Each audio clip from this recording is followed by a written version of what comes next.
Yeah, she's calling back. We're going to try to give her a call again, and then she just added another phone number to the 13-year-old grandson who's possibly with the daughter. Step out with this. 2412. Veteran crisis hotline's calling in, so they have a female veteran off her medication. She's over at the safe haven.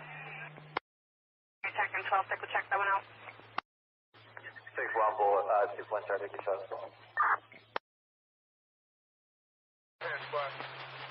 Officer still stands for talk? No. Offender in custody?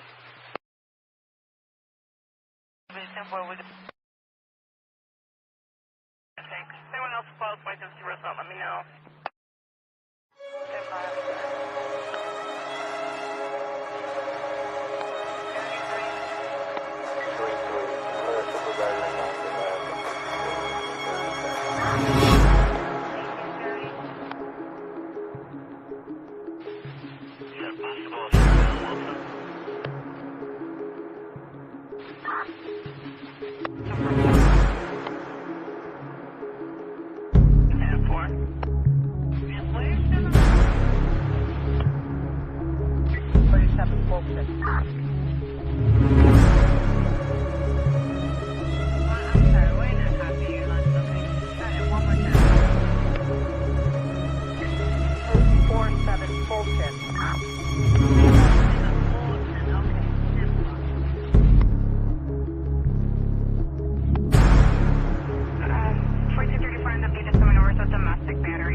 All right. Good evening, everybody. Thank you for hopping in.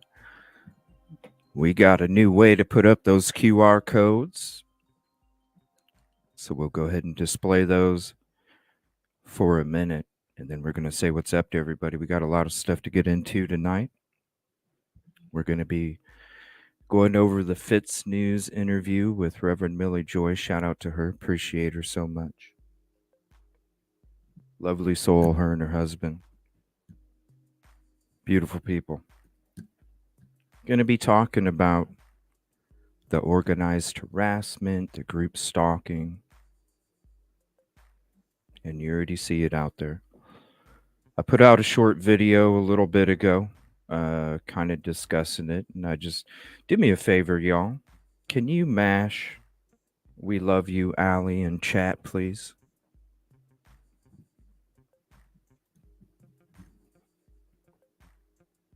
We love you, Allie. Appreciate you so much. Going through some tough times because of this troll bullshit. Group stalking, organized harassment. We're going to check out Reverend Millie Joy's interview on FitsNews, and then we're going to check out some Dr. G, if you all know Dr. G. We're going to check out Dr. G, and he's got a really interesting video on it as well. So we're going to dig into some more of that. And we're going to give you some examples of that. You see, the commentary in these other chats and panels is a lot of made up stuff with no receipts. It's a lot of clickbait. The things that they accuse other people of, they are themselves doing. They are the ones that are trying to divide protesters. You can't divide. You just can't do it. They want to make up stuff like, I'm paid by JP because I show up early and I leave late. The people that are there, because I'll just give you a little bit of information. Just because I show up early doesn't mean I'm the first one there. In fact, every time that I've showed up early, there's always been one or two people there already. The reason that I stay late has always been because it's about protecting the protesters. The protesters know that as well. We leave together. Sometimes I make sure they're okay. You're okay? All right, I'm going to go ahead and take off. Sometimes they're still there. So we're these people, and there's no receipts that come with it too. No receipts at all. It's a bunch of jibber jabber. That is the commentary that is trying to divide people. They want to keep talking about the videos that I made. I made a few videos. Number one, I made the video when the barricades got up and I said, stop your antics.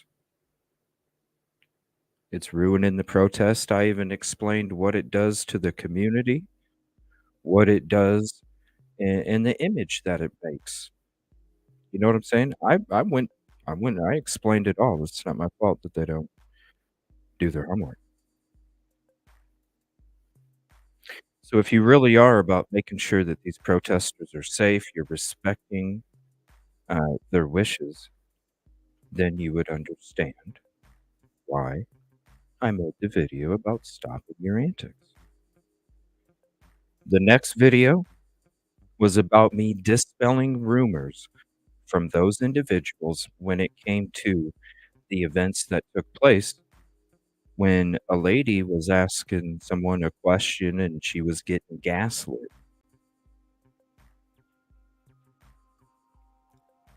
They used their content to make rumors about us, and we had to show the real footage, the real story, the whole. And shout out Veronica, she did a great video of a side by side where you saw when they came in the picture and you saw how we were in the picture the whole time. See what I'm saying? I was having a conversation with other people. You can go to the footage, you can go to the live stream, you can see it yourself. Making up rumors that we get paid by JP, making up rumors that we're there to divide. We're not the ones making clickbait. We're not the ones talking shit. We're not the ones trying to divide anybody. In fact, we're just putting out factual information. These are their own words, too. You know, they want to make a clip of me discussing this with some people because it was their words that I was mimicking when it came to this video right here. Call them all dumb bitches. They were the ones making light and fun of the Justice for Micah protest. Remember? Crabby Courtney? Blah, blah, blah, blah, blah. We put out factual information. They put out information that has no basis, no truth, no receipts, no proof. Anybody can look up somebody's income on YouTube. It's a public website. Anybody can.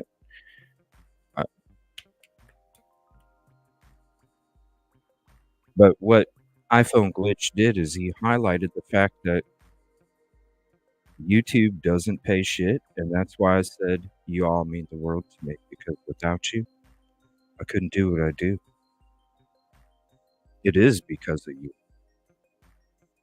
That's why I spend so much time working in the background. That's why I take the footage that I take. That's why I document everything, because you all allow me to get to these places. And so what I'm going to do is, because I know you guys support me to get to these places because you want to be there too. And you know that I can be there for you.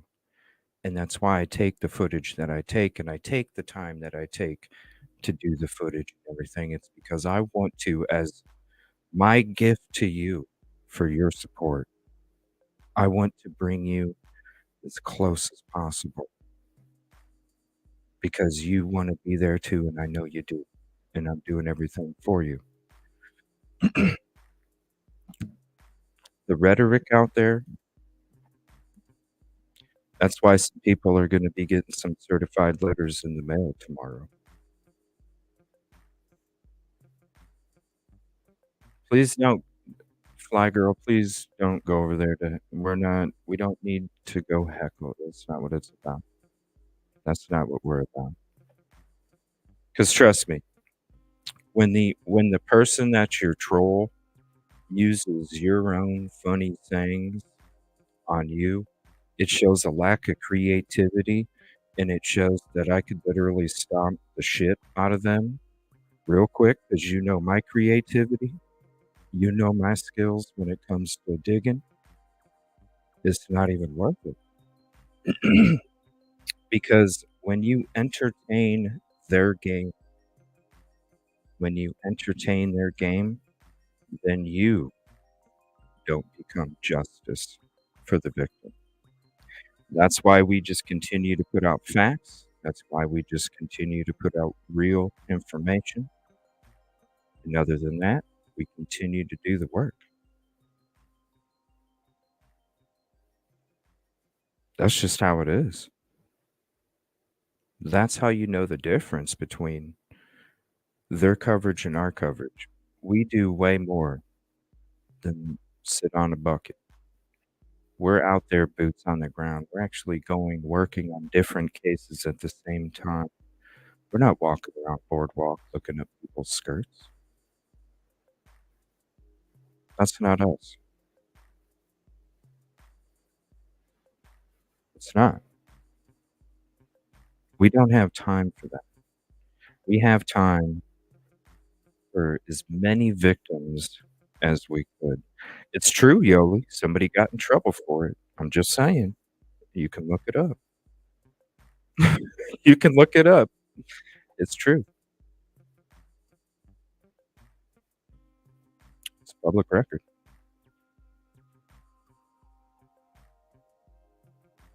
But it's just sad. It's just sad that, you know, it's just sad that people can sit there and use Micah's name as a backdrop for the jealousy and the hate and whatever it is that makes them act that way.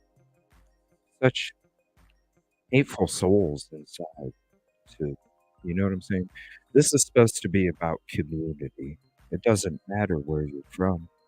It doesn't matter because community could come from the whole world.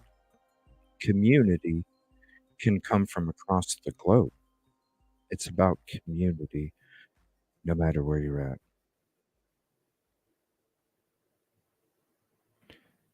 And so I don't understand why these people from the beginning have never been about community. They've been part of a group that has continued to attack protesters. We love you, Allie. This is the second time that Allie's had to back away because of this group. The second time because they're creating so much toxicity. You know, we're not wearing a costume and people are going, no.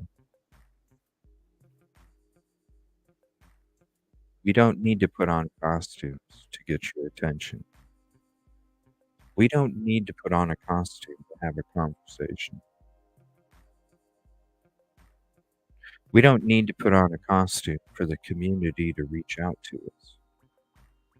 And there's even a rumor about how I get all my information from Ann. Ann can tell you that I get my information from the community. I don't get my information from Ann. She could tell you that. They're creating all of these crazy narratives. And yet they say that they're the ones that are standing up for justice for Micah. I don't understand. You know what? Let me show a pic of Allie here real quick. Because this is a great pic of her and Melissa on the beach. It's been the group that has started, Lauren, the whole time. For months. And it's just sad that those people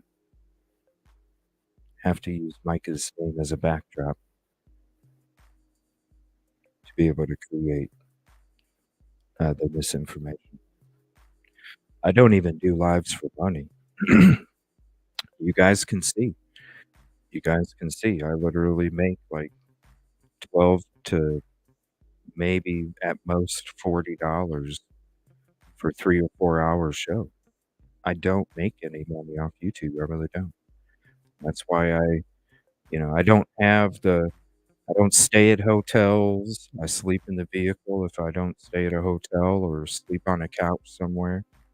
Um, you know what I'm saying? I don't even spend my funds uh, on even like a soundboard or anything. That's why I give you guys um, the contribution call out thank you screen because I'd rather live a simple ass life and be able to spend all of those contributions on the communities. I don't drive a car with a wrap on it. Y'all, I haven't even, since the fire in August of 2023, I haven't even got myself a bed because I'm like, that's another couple trips to a community. These people that are over there and they think that they know what it's just pure jealousy.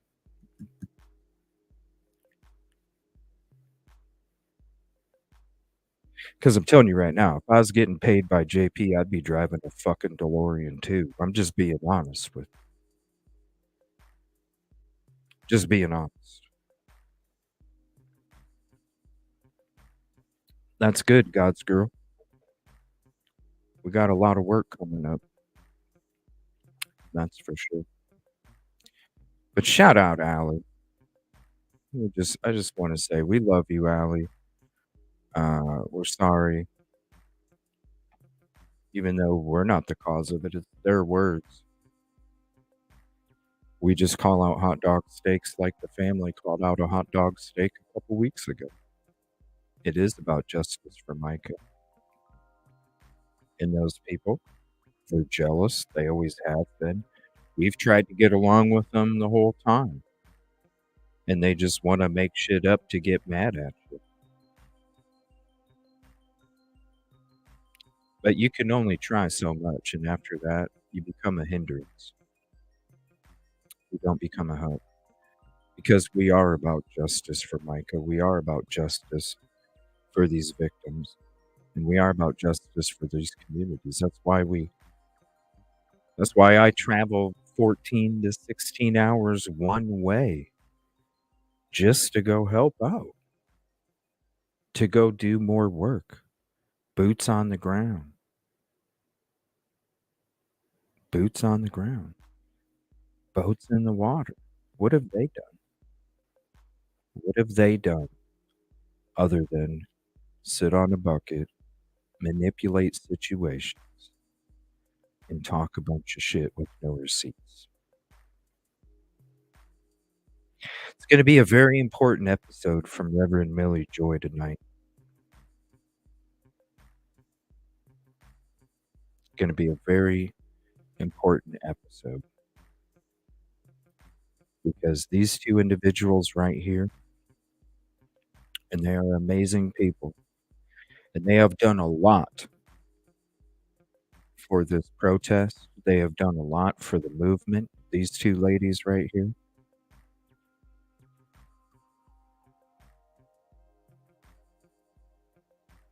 Shame on them. And now Allie has to back away again because of the dumb shit.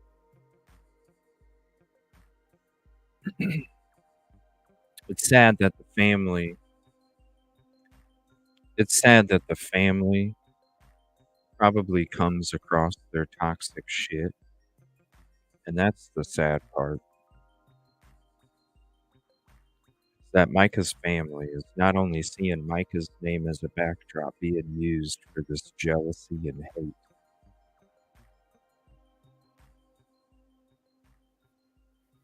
but they have to feel it too. And that's the sad part. Because I know that they're saying just like we are. I know they're saying, why can't they be about justice for Micah? Because that's what we say too. And it doesn't make sense. It's why I've always said one person can be in the ocean and smack the water and it can't even notice it. But if you have a community full of people smacking the ocean at the same time, you can see that from outer space. It's about community. And it's sad that there's souls out there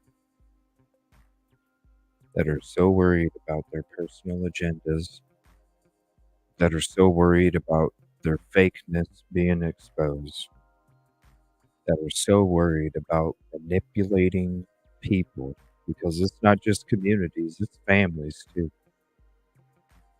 Manipulating people just like they do situations.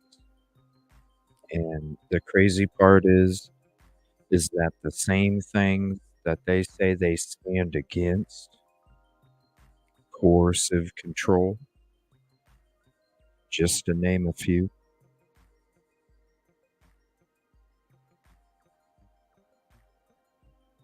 they do that themselves to people.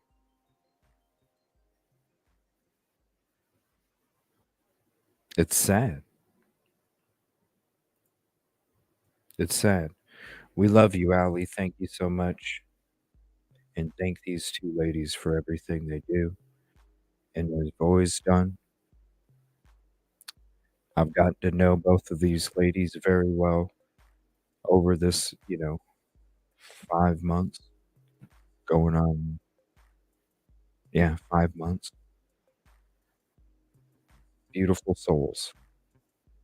And they do a lot for Micah and the movement. Please send a bunch of prayers to Allie. She needs them tonight.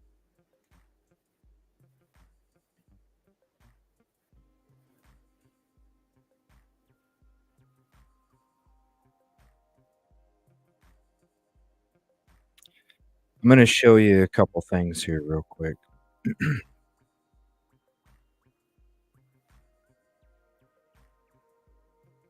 Just some examples.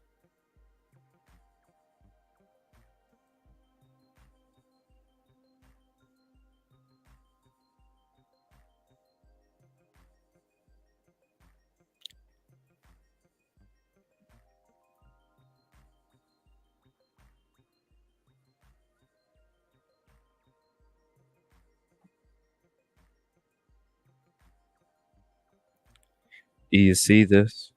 No.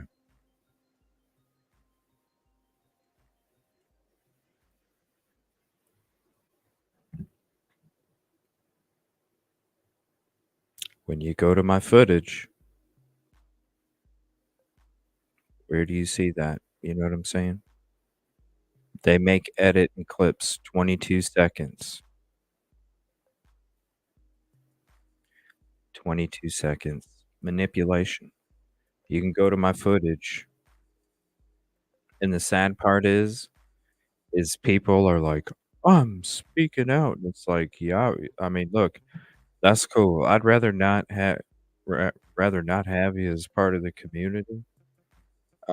Because if you can't do your homework either as a viewer, I I'm not trying to have people with blinders on. We need people that'll think about all possibilities, explore all possibilities, do your homework too. So that way we can really find justice for these victims. That's why I'm not, it's no thing. But isn't this crazy? It's ridiculous, Katrina. They're jealous. I mean, you can go to my footage. That's not what we do.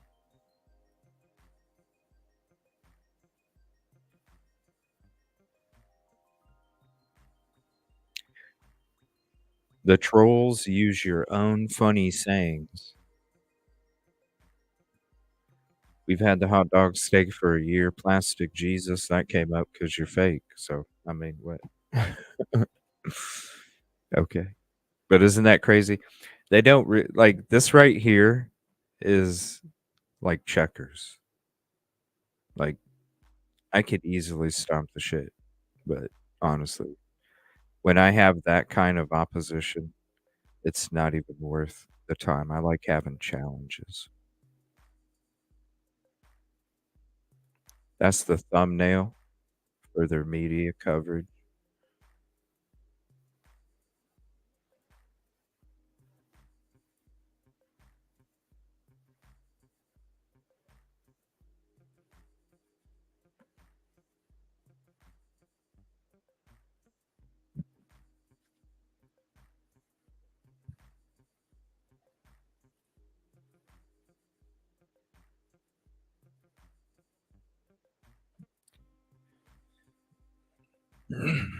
So I'm just saying. Now you can. You want to see my videos? Uh, this is one of them, and this wasn't even my words. I was just protesters are dumb bitches. How iPhone glitch and Krabby Courtney really feel about justice for Micah. That's their words. You know what I'm saying? It's their words. I didn't manipulate anything. Look, it's hot dog steak. He doesn't know what walking away is. No, because that's why there's barriers up here. Because he doesn't No, the barriers are up there because JT crossed the line. Do you see this hate? CJ is trying to divide people. You're Crossed the line. JT crossed the line. I can do whatever I want. I know. Stop telling him to walk away, you dumb bitches. So yeah, I mean, it's, you know what I'm saying? There's no manipulation to anything. The first video I did was stop your antics. That was before I came back. Because people were worried. The community was reaching out while I'm back here for weeks, asking me to come back.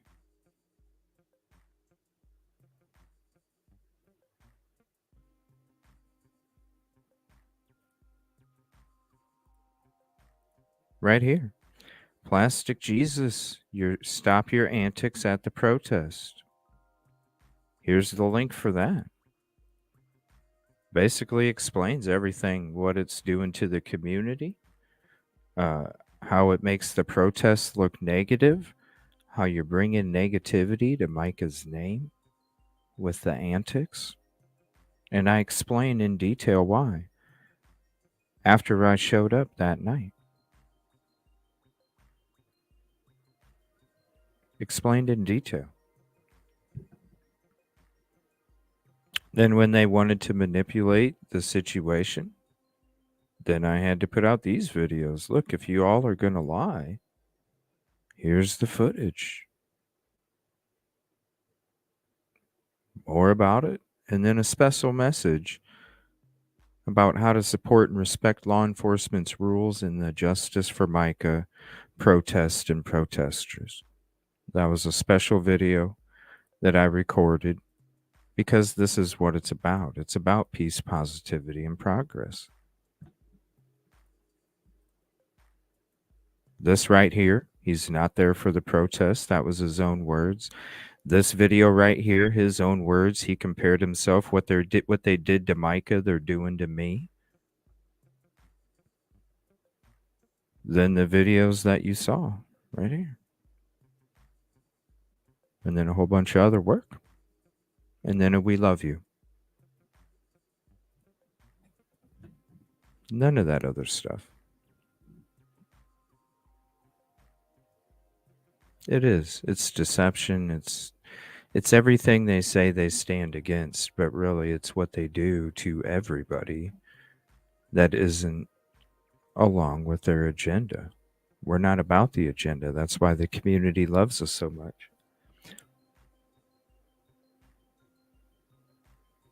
Real recognizes real.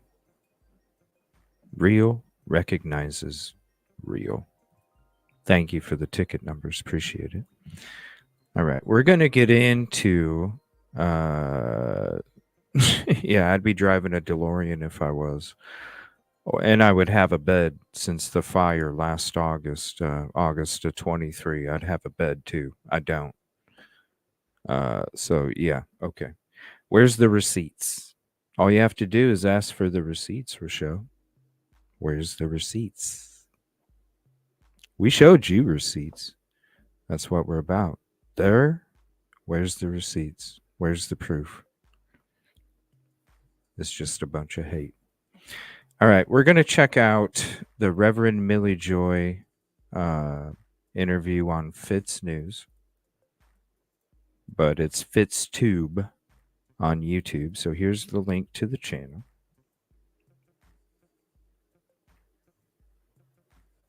Yeah, it shows the truth, God's girl. He did. Tammy, thank you so much. Member for 3 months. Holy crap. Thank you. Hold on one second. Contribution call out. Thank you so much, Tammy. Jeffrey Davis, you should have some of those members only. We're going to be having some new members only stuff coming up, and I'm going to do a members only show coming up here in a few days. I'm going to have Kylie on the show, and we're going to do a members only for that. Also, I'm going to be doing a lot more work coming up here, not only this weekend, but next week and the week after and the week after and the week after. So, there's going to be a bunch of footage and a bunch of members only stuff. Thank you so much for being a member. Appreciate your support. It does allow us to be able to go to these different communities. That's why I appreciate you all so much.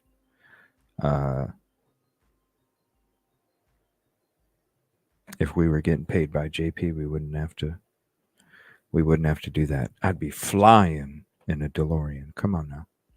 All right, FitsNews. We're going to check out, this is Millie Joy. Then we're going to check out what is gang stalking and what is a targeted individual gang stalking, group stalking from Dr. Todd Grande. Love Dr. Todd Grande, smart man. We're going to check that out too. But first, we're going to check out this episode with Reverend Millie Joy on there. Over the past 6 months, the name of one young woman has come to evoke a powerful sentiment. The death of Micah Frances Miller on April the 27th sparked a massive deep dive. People, all you have to do is ask for the receipts. Where's the receipts? I'll get them to you. Into her life and her marriage. Okay. It also sparked a movement that has developed into awareness of domestic abuse issues and a push for legislation called Micah's Law to criminalize the terminal stalking and harassment that may have contributed to her demise. I'm Callie Lyons with FitsNews, and today we continue the conversation with Jen Wood, Research Director for FitsNews, and Rev Millie Joy, a mental health professional nearing the completion of her master's in social work, a pastor, survivor, TikTok commentator, and Justice for Micah proponent. Thank you both for taking the time to talk to me today. Millie, you're somebody who has come through the fire. I checked out your website. Do me again favor, you guys, because some of the stuff she's talking about is happening to Allie. Other stuff she's talking about is happening to Melissa. These two ladies right here, please show your love. Please show your love in chat for Allie and Melissa. Please send some extra prayers for Allie this evening. Appreciate it, you guys.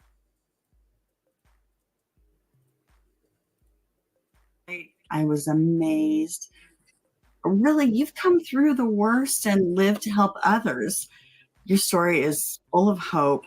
Now you're the mother of 6 and wife of Rad Rev Rob, which sounds like a big job in and of itself. So how did your history become transformed into this life of service? So I grew up with an awareness of domestic violence. At a young age, my aunt was murdered when I was the age of 4, and by her husband. So I grew up with that knowledge. I grew up with abuse in my own family, and that was often referenced in our abuse. And it's like I've been telling you, this is one of when I did my antics video a month ago, I've been trying to say to people this whole time since all of this bashing from these groups started. The reason I'm there is because these are domestic violence survivors and victims. A lot of them. A good majority of them.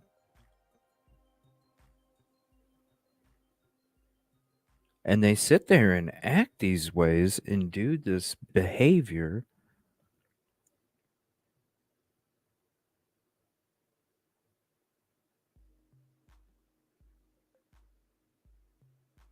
so sad. So sad. She was taken out. Same could happen to us. So thankfully, the cycle is broken because, you know, when you grow up in something like that, you often carry that on into your adulthood. And I was so thankful that I married a man that did not treat me that way. But now working in counseling and working. Look, I'm not surprised. I'm not surprised because, I mean, look right here. I'm not surprised they were attacked too. I mean, look. Look at the sign even. Have nothing to do with the fruitless deeds of darkness, but rather expose them. What is that? It's called misinfo, no receipt sheep, and hot dog steaks.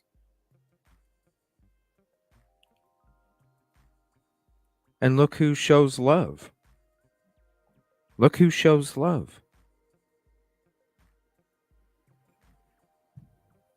I'm not surprised because it's everybody that's not with the narrative. Not surprised. With a lot of individuals, even in ministry, I run into a lot of people that are still battling this domestic violence issue. And I'm telling you, every person I meet, every woman especially, but it's both men and women that get free, that leave, that get the courage to leave and reach out for resources, they're my heroes. Wow. Well, you're truly a hero. And I've appreciated watching your voice, especially I see you a lot on TikTok.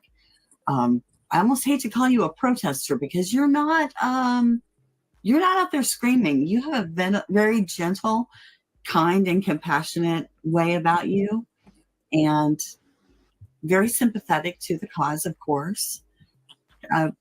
It must feel kind of personal. But then again, you have met Micah. So tell us about that. It is personal. I've shared my stories with you guys about not only my childhood, but before I got custody of my daughter. We all, that's why I protect them so much. We all have stories. That's why we fight so hard. That's where we get that drive and passion and desire, and we have these shields that these trolls just run into and fly off because, you know, and we're there in front of you guys saying, just take my hand. Trust me, just take my hand. I got the shield.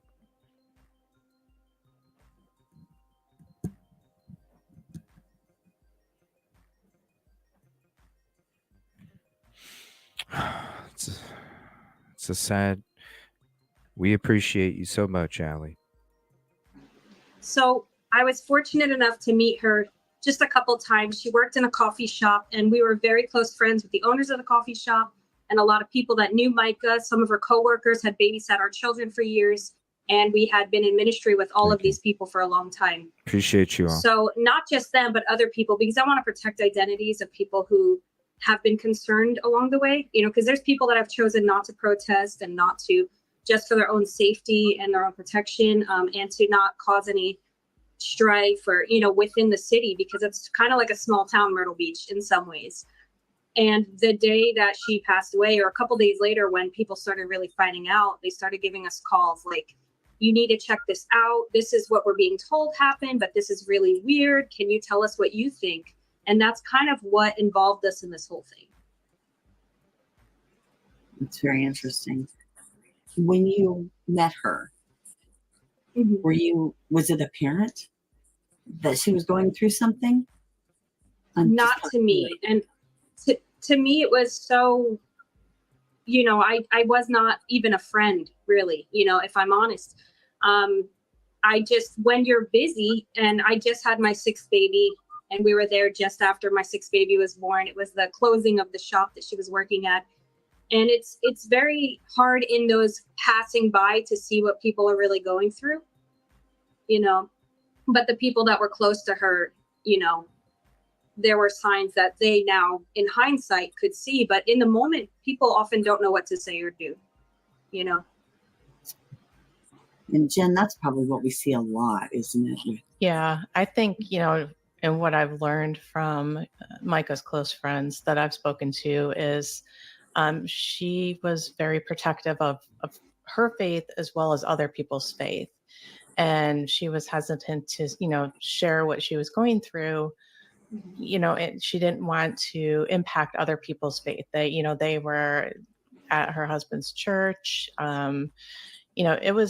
It really gave me a very different perspective on the position that she was in. But yeah, I definitely agree with what you've said. Yeah. Everything that I've learned about her in this process backs up exactly what you said, and the confirmations that you've gotten from your testimonials. This is the kind of person she was. Even you can see in her Facebook posts and in how she was trying to minister to others despite her own pain and the things she was going through. She never quit to the very end, being a voice for others, even though she was going through unimaginable pain. And of course, now we have a little bit of a peek into that, or at least we think we do, based on police reports and court records and all of this evidence that has come to light since. And it's launched this unprecedented conversation, if you will, about mental health and a lot of things we don't usually talk about. We don't really talk a lot about spiritual abuse or church abuse, especially in the media. That's just not, until this year, that I don't know that I've ever covered that before. And then coercive control. And maybe you can help us with the definition of that, because it is kind of a broad term, but it does have a specific meaning. Yes, let me actually pull that up right now. And I know that we had talked about defining that. I just written a paper on Micah's Law, and Regina Ward just defined it so cleanly, so plainly. And there's some scholarly articles written by Deichter in 2018 that define coercive control. It's like a systematic pattern of behavior that includes intimidation, isolation, terror-inducing violence, or threats of violence. But it's very hard to detect because it uses a lot of strategy, a lot of logistical components, a lot of financial things that can't really be seen when assessing a relationship from the outside. It can look like a very normal relationship when you're just taking a look in, until the people start to realize what they're involved in. Interesting. And Jen, I can think of a couple of cases recently that you have covered. Jessica Barnes being one. Yeah, it's not, it's not a topic. I've covered domestic violence for a while now, but it's coercive control. Well, in my head, I knew it existed. I didn't know that there was a specific terminology, and that there were some areas with laws enacted to prevent it. So it's definitely a new legal terminology for me. But, in the cases that I've covered recently, there's just been so much of it, just from, cutting people off from their families by taking control of their phones, to, to cutting, like Micah's sister said that the alleged John Paul would frequently cut off access to her finances. Like, they'd be out to lunch and he would be unhappy with that, and he would cut off her credit card. Yeah. So, there's a lot of things like that. And, can you imagine that? And it probably happened when she was taking people out from the church.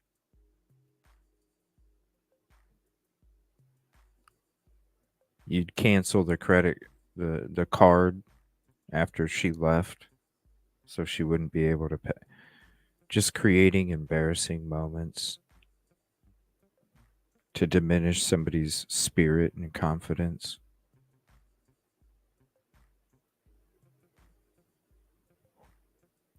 It's sad. The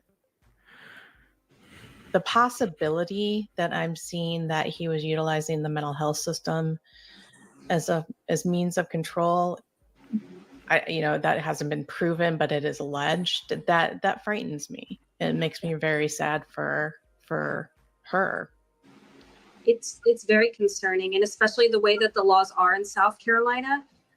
Coercive control, it's actually considered a real form of abuse and has been codified in states including Hawaii, California, and Connecticut, but South Carolina does not recognize it. And it's still like you can call mental health services on your spouse, and then once that ball is rolling, it's very difficult to escape it, especially if it's being utilized as a form of abuse against an intimate partner and considered intimate partner violence.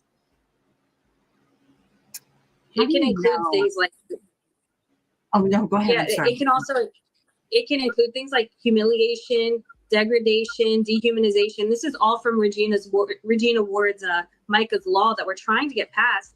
And you can see that it's a combination of a few different bills that have just been sitting there. They even get opened, they even get read, but they don't get processed. They don't move past the desk, like she was saying. Yeah. How much difference can it's with the passage of a law? Jen, do you have any thoughts on that? Will it make a difference to have a law? I think any time that there is specific legislation, it can absolutely make a difference. I do think in a law such as this, there would have to be very dedicated training to ensure that law enforcement, solicitors throughout the state, that they know what this law is, know how to apply it, and know how to follow through with criminal charges if they're applicable. So yeah, I think it can be very successful. It does require education, and in my experience, South Carolina has not been the great at educating people once they enact legislation. So I think as part of that law, I think that is a big part of what Regina Ward was talking about when she was rolling the law out, was educating people about it. And I think that's great that that's even being factored into it already. Yeah, and so that's part of our job too as social workers. We're being trained on, they say, hey, how can we push a law through? And then how do people know about it? Because often we won't know what to fight for our rights if we don't know what our rights are. So clarifying, educating, and advocating for those rights, especially getting the bill through and then telling people, hey, you don't have to subject yourself to this kind of treatment anymore. Yeah, I can see where that would be huge. However, I do worry that without the proper training, we wouldn't necessarily be in a better position,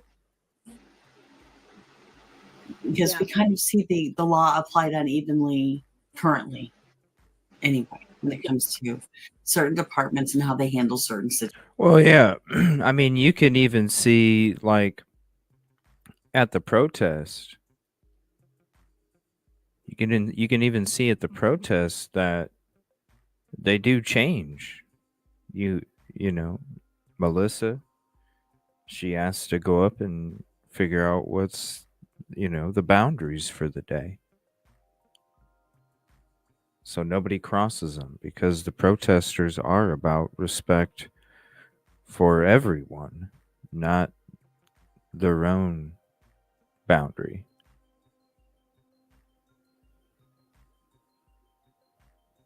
Why is who wearing the mask? What mask? They tried to make it criminal and wanted the judges to get educated on coercive control, but the judges didn't want, so the law oh, wow. Ain't that crazy?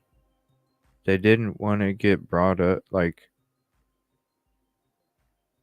maybe that's what's taking place right here. Maybe these people aren't wanting to get caught up, educated. Why do you think that is, Yoli? Why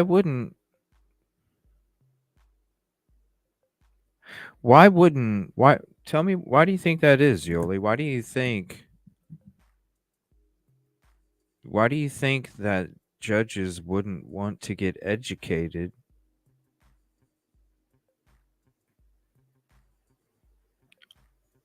in California? Why wouldn't they want to get educated in California to learn about it so that it could become criminal? I mean, I'm sure a lot of them have significant others and spouses, right? Children that might even be in a domestic situation.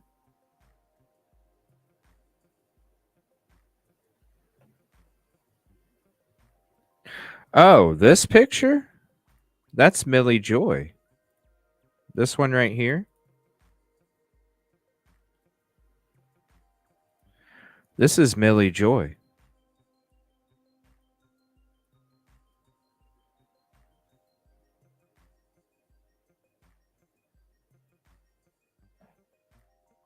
Yeah, this is Millie. She'll say in the interview, she'll say, yeah, I was even wearing a Spider-Man mask. Yeah, that's her. That's why I showed the picture tonight.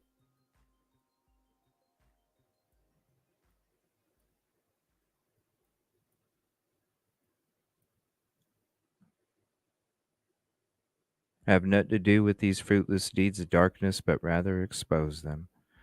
It's a perfect picture. And then you got us hanging out, showing love. Wait till we watch Dr. G too. Situations, and whether that's because they know the people involved or who knows what it is, So, but I think they, law enforcement officers are put in the unfortunate position of having to make a snap decision when they arrive on the scene. That's going to determine how they handle a particular situation, and these situations can be very tricky, very difficult to try to figure out who's in the wrong, basically. So it's very true. I mean, when you get an officer like at the protests, it's like we don't know if the protests, if the officers there, if they're completely unbiased, are they hired by JP in the church, which you can do here. You can hire the police to protect your organization. And we don't know if they've heard of Micah before or why, or if we're just a bunch of angry people. They don't have any idea. Sometimes I talked to an officer this weekend that watches my show.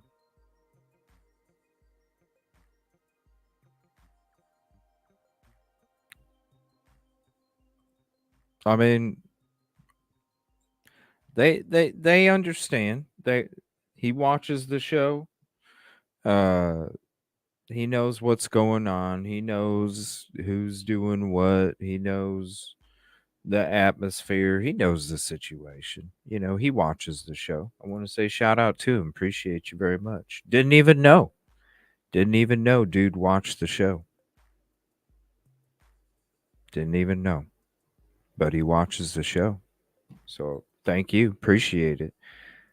Did they know about Micah? Maybe not. Do they know? At least they're watching our show instead of watching other communities, because at least they're getting all of the facts, the footage, the proof, the documentation, the receipts. They don't have to sit there and wonder. They know what's going on. Sometimes I think or at least that's how they come across. Like, right. The protests have been, they've been consistent since Micah's death. Do you foresee, as the legislation starts moving towards Columbia in the State House, do you foresee, doing some advocacy and protesting, in terms of pushing lawmakers to move this legislation instead of it just, sitting and collecting dust?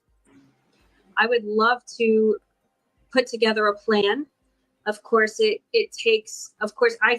believe it takes more than one person. So we have to really come together in unity. And, sometimes it's hard. It's very hard. Even protesting outside of Solid Rock, it's week after week, we have to keep our morale up. We have to say, hey, somebody's hearing this. Something's going to be done, and then there's a bunch of stuff that comes with that, which leads into the organizational harassment and all that, which is really, it takes a toll. You know, it really does. I'd like to say it doesn't, because I don't want to empower anyone who's actually doing those things. But the reality is the people that see the protesters out there, they're like, why are you doing this? You know, anyone who thinks that, you know, it takes a toll. It's exhausting. Why do you think they were reaching out to me to protect them, people? You even heard it from them, you know, the other channels themselves. All the protesters got CJ's back. They admitted it to you.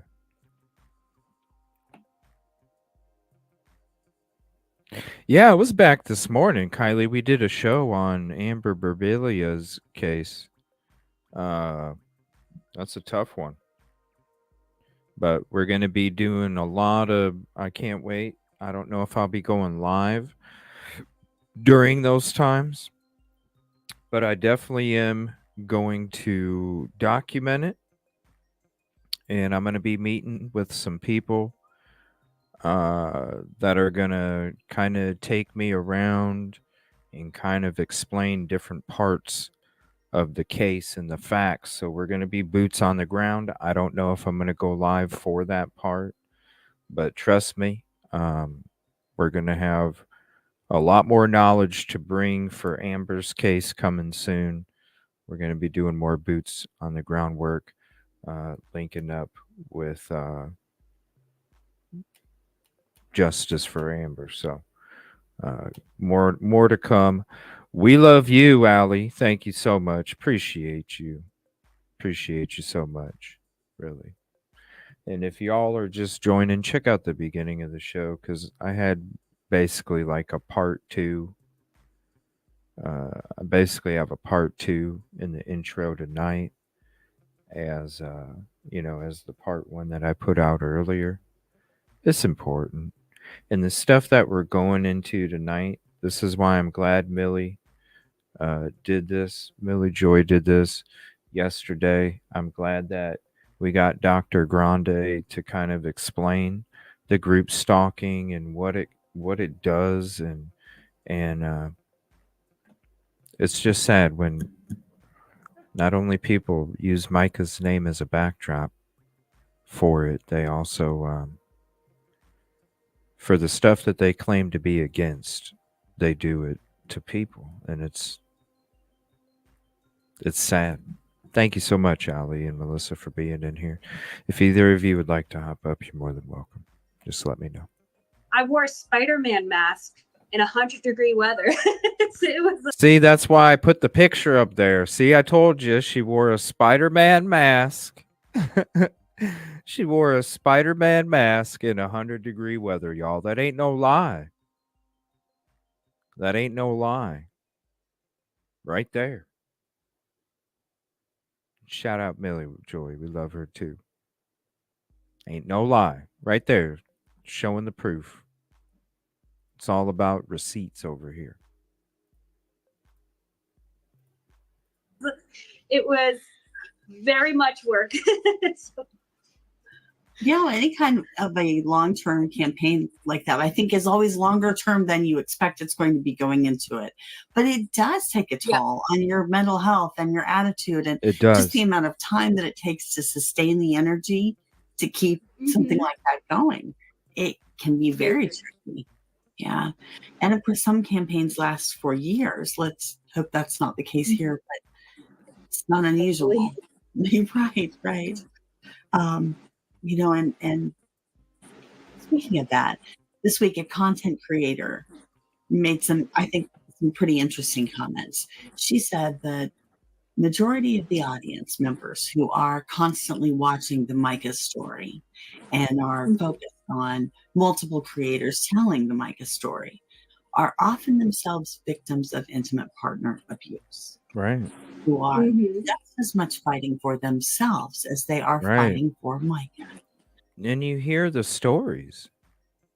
When I started showing up to the first protest, and ladies were reaching out to me because other people were making them feel uncomfortable.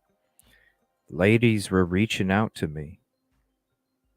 You know, this person's making me feel uncomfortable. Can you please make sure you're between me and this person?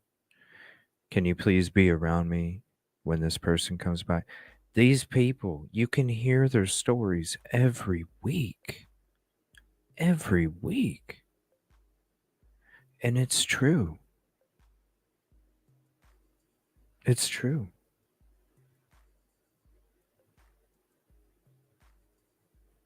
When we first show up, all the way through the whole time, they tell me their stories. They tell me the things that they went through. They tell me their fears. They tell me their struggles. They tell me their names when they don't want to tell somebody else their name.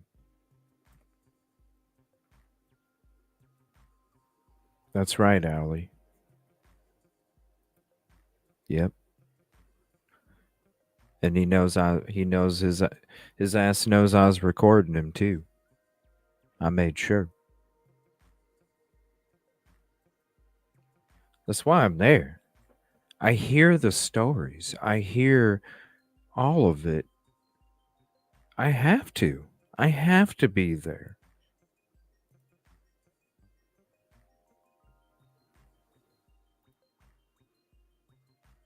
But you hear these stories, always have from since I showed up. That's why it means so much to me. With my childhood and what I had to go through as I got older.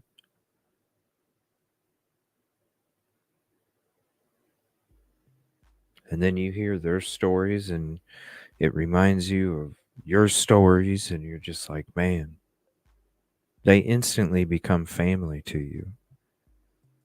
Because you've experienced things that maybe some other people haven't.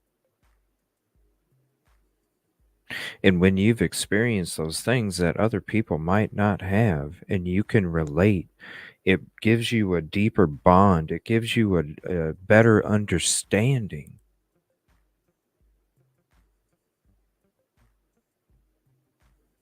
And when you're doing it the right way, about the right thing, and you're doing it together, and you have that extra strength as a community, it's tough. It's tough for us to individually, because sometimes we fall down and we need that help back up. And sometimes we're not strong enough. That's why community is so important. Because then you have somebody next to you that's like, here, come on, throw your arm over my shoulder. I got you. I'm going to keep, I got you until you got the strength again. That's why community is so important. But that's why I've been trying to say, like, when it comes to these people that have attacked, all of these people that are truly about justice for Micah, when it comes to these people attacking us, that's why I said months ago, a lot of these people, from all the stories, a lot of these people are survivors and victims themselves. What the hell are you doing? That's why I come out with a Stop Your Antics video. What the hell are you doing? That's why I stand up for a lady that was asking a question and being gaslit. What the hell are you doing? Do you think that a survivor or a victim deserves to get gaslit? Just go read it. Just go read it. Who the fuck are you?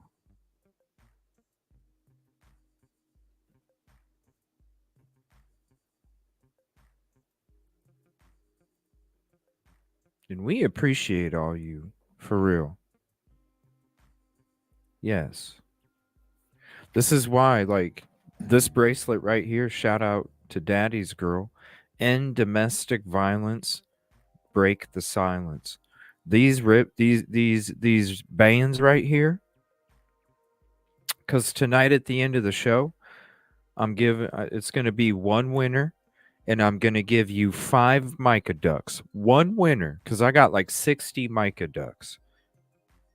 One winner, and I'm going to give you 5 wristbands And I'm going to give you 5 mica ducks. And I want you, maybe you know people that are domestic violence victims and survivors that we don't. Maybe you do. So I'm going to send out, we got so many ducks. I'm going to send out multiple ducks to individual people. And I'm asking you, I only know so many people. Maybe you know other people that would love to come across this wristband and go, oh my gosh, thank you. So we're going to do that at the end of the show. I appreciate you all. Thank you for coming in. What's up, Guidance? How are you doing? Hopefully you're doing good. Y'all mean the world to me. And thank you so much, Allie and Melissa. Like, nothing but love from over here. Always will be. Always have your best interest at heart. Because that's what we're about. Sarah, contribution call out. Thank you so much for the $2 super chat. Thank you. Support is the few. Thank you. Thank you so much for your contribution. Appreciate it. Without you all, I wouldn't be able to do what I'm doing. It means everything. Trust me, we got a lot of important work coming up next week, especially when it comes to Amber's case as well. I can't wait. Matthew says, I'd love a bracelet. I don't mind paying for it. I'm going to give these away, but I know Daddy's Girl has a bunch. Daddy's Girl, if there's a way that they can, let me know. Just let me know.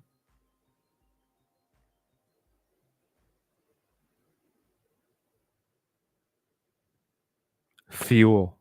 That's what I thought it was meaning, but I didn't know. I was like, hey. All right, we'll get back to this. Thank you all for being here. First of all, that was a stunner for me. I thought that's kind of profound. I really hadn't thought about it that way before. But she went on to say they suffer from PTSD by being victims to begin with of intimate partner abuse. But then with this particular case, we have some distracting antics and some infighting with content creators. And that's kind of putting a heavier burden even on the PTSD that the victims would be already suffering from. So I wonder what you thought of that notion, if you think there's any, validity to that claim, and, just in general, what your kind of take is on that. So I study organizational management.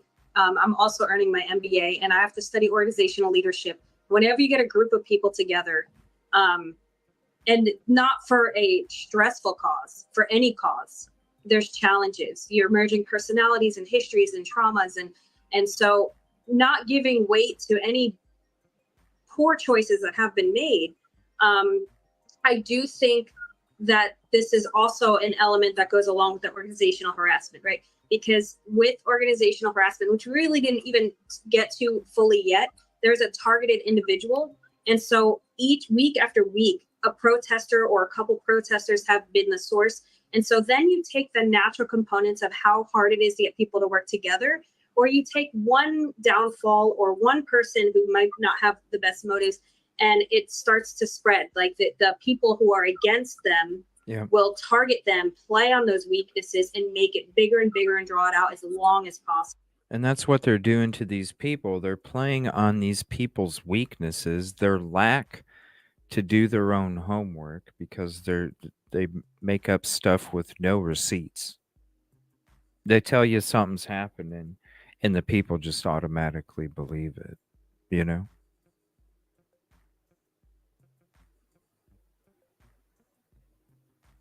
That's why you have individuals trying to get information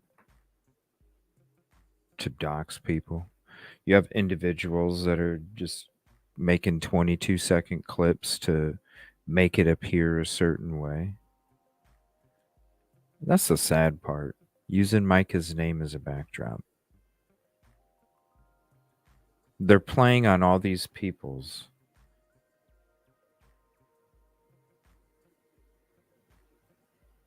minds and souls. It's sad. And they just all group together. You know why they attack me so much and have for months is because the shit don't faze me. The shit don't faze me. It really don't. Like I'm telling y'all, I got the damn shield. I blow through trolls. It ain't no. That's why when somebody wants to copy my own shit with the funny sayings, I already know you ain't even worth fucking getting any prep together to. You know what I'm saying? I want a challenge.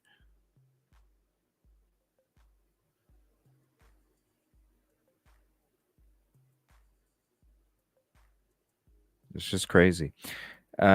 Contribution call out. Thank you so much, Daddy's Girl, CJ Alley, Melissa, protesters, victims. I've got you. I'm not intimidated. My abuse is now power. I won't back down. I love and appreciate y'all, and we love you too. And thank you because you've shared your story a few times. And thank you not only for your comfort, for sharing your story, because I know it's hard to just talk about, you know? I know just talking about it is hard.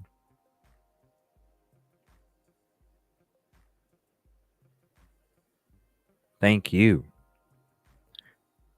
And that's why they attack me and have attacked me. That's why all these hot dogs, steaks, and plastic figures out there attack us so much. Is because trolls ain't nothing. I've dealt with. I grew up in worse situations, and those were trolls. I've been dealing with trolls since a kid. I ain't worried about it. I ain't worried about it. Oh my gosh, Allie. I'm sorry. Prayers. Prayers. If not for you, there was no me.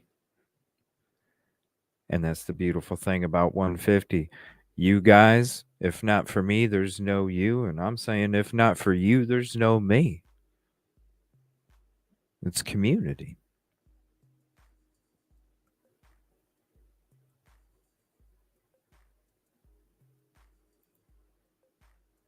Oh, prayers, God's girl.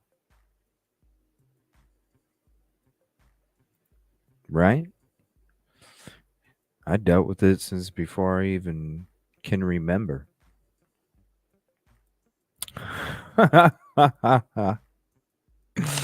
Kylie contribution call out with the $1.99 super chat, t-shirt, truck, Evil C, RV funds. I know. I would love to be able to just ditch the apartment and live out of an RV, honestly. I really would. Like, I wish literally, like, I wish tomorrow I could wake up and just ditch the apartment, you know? Ditch the apartment, have a little RV, and just live out of the damn RV. Because really,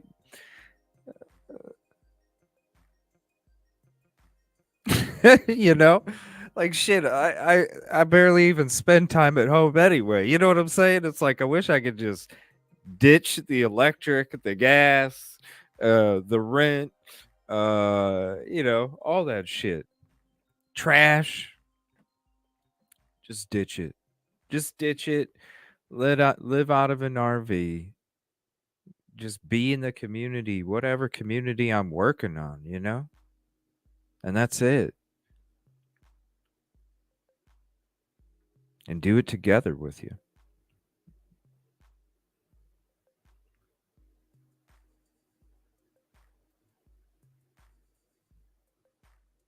Oh, thank you so much, Allie. It's that's why I care about you guys so much, and that's why your protection and your comfort means so much to me, because like I said, I protect when I give people 150, I always give it from the beginning.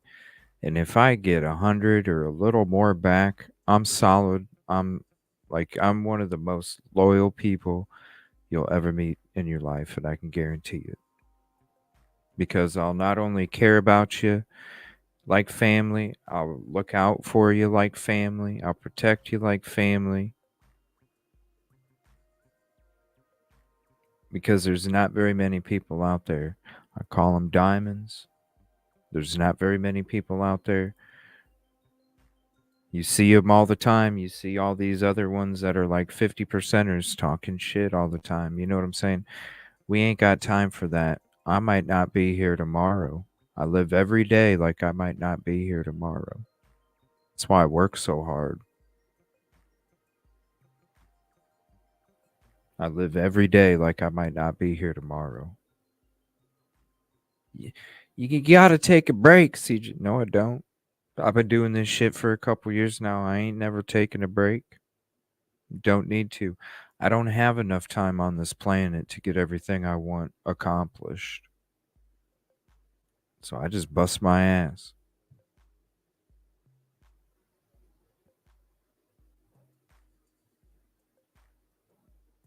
You know, I broke the cycle that I was given, and I've broken that cycle after, and now it's time for me to help with others until the day that I go.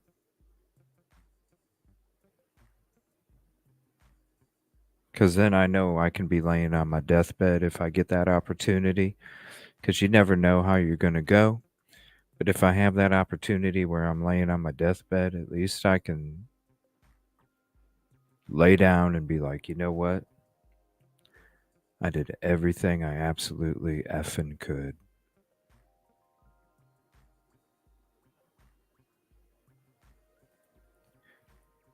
Appreciate you all so much. Oh, hold on one second. Contribution call out Sunday. For some reason, I feel like you're not a new member. I don't know why that. There it is. 2 months. It says something different on StreamYard than it does on YouTube. That's weird. What the hell's going on?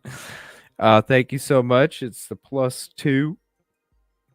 Thank you so much. Appreciate it. And thank you for. Why is it not giving me how many months? Does it tell you, Sunday, how many months? Because it's not telling me how many months. That's weird. That's weird. Thank you so much, though. I appreciate it. Really, without you, like iPhone Glitch put out there, I don't make shit off YouTube. A lot of people think that, you know, you're rolling in the fucking money. That's not true. And if I was getting paid by somebody else, I'd have a DeLorean too. All right. I'm telling you right now. Because if I'm, come on now. I'd have a fucking DeLorean too. Come on. Come on. So I do agree that it's not good when those things happen. And I also think that it's bad when we give people something to work with, if that makes any sense, you know? Yeah. I've found in terms of, you know, the negativity, the more attention you give it, the more those voices tend to, you know, they feed off of it. So, you know, we get a lot of tips for. Yeah, that's why you see our video section. It's nothing but facts with receipts. You see their video section. It's nothing but speculation, misinformation, no receipts, and a bunch of clickbait. And they're using Micah's name. They're using Justice for Micah's protest as a backdrop. And they don't even want to just attack me. They want to attack the protesters too.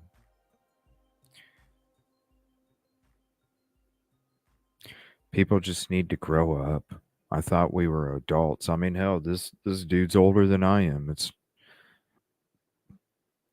regarding this, you know, both back of them. and forth and the infighting. And, you know, it's like if you write on all of this, you're really taking away from what the real mission is. Right. That's why we don't respond with clickbait.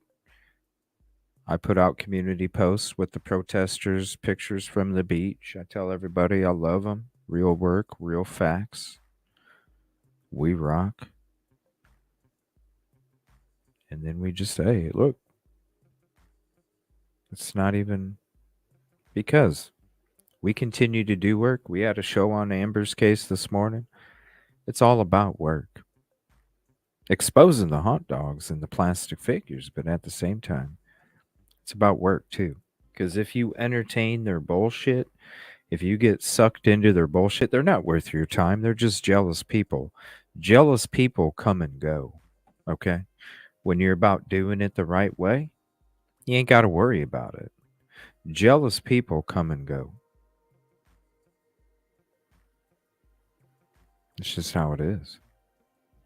So when you entertain their dumb shit, their clickbait, what you're doing is you're also using that as a backdrop. That's why we don't do it here.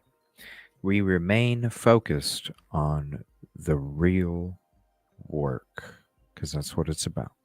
And what Micah's family wishes for her legacy to be. Thank you, Mary. So yeah, I found that discouraging, but sometimes you just gotta blink and shake it off and keep going. It's and I think you guys seem to be doing that well on your side. We're trying, and some of it is embracing. I don't make bank. This is like I was telling people earlier. I had the fire, if anybody was around, and I know a lot of people were when I had the fire in August of 2023. I still have not got a bed. If I was making bank, don't you think I'd be sleeping on a bed instead of a comforter that's on the floor? Think about it. We knew things were going to come at us, but embracing that everyone's entitled to believe what they want. I'd be staying in hotels too. Shit, you got your damn mind. And a lot of times I think what happens with even some of these organizational issues or infighting like you're referencing, you have to give up the need to be right. You just let people believe what they want about you. We're here for justice for Mike, and that's what the goal has to be. Right. I can't even remember where this quote came from. It was a book I read, but other people's opinion of you is none of your business. And that's right. That's why I've always said since the first day I started my show, what other people eat don't make me shit. Whatever you think about me, I don't give a fuck. I really don't. Because I'm about the right thing, doing it the right way. And if we ain't on the same path, I don't need you anyway. Period. You're just your hindrance. Doesn't matter.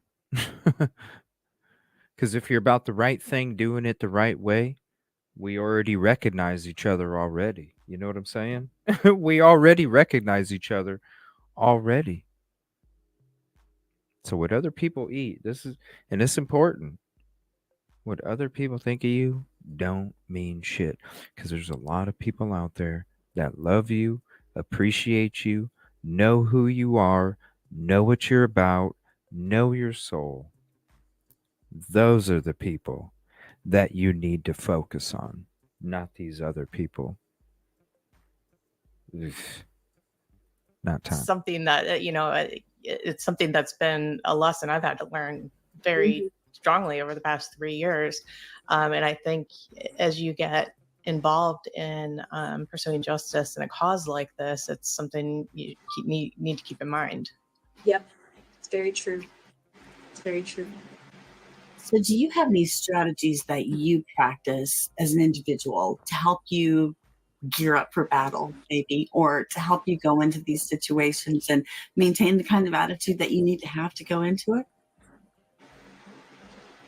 Absolutely. It can be triggering subject. Like you were just talking about, a lot of people drawn to this topic are drawn because we have something in common.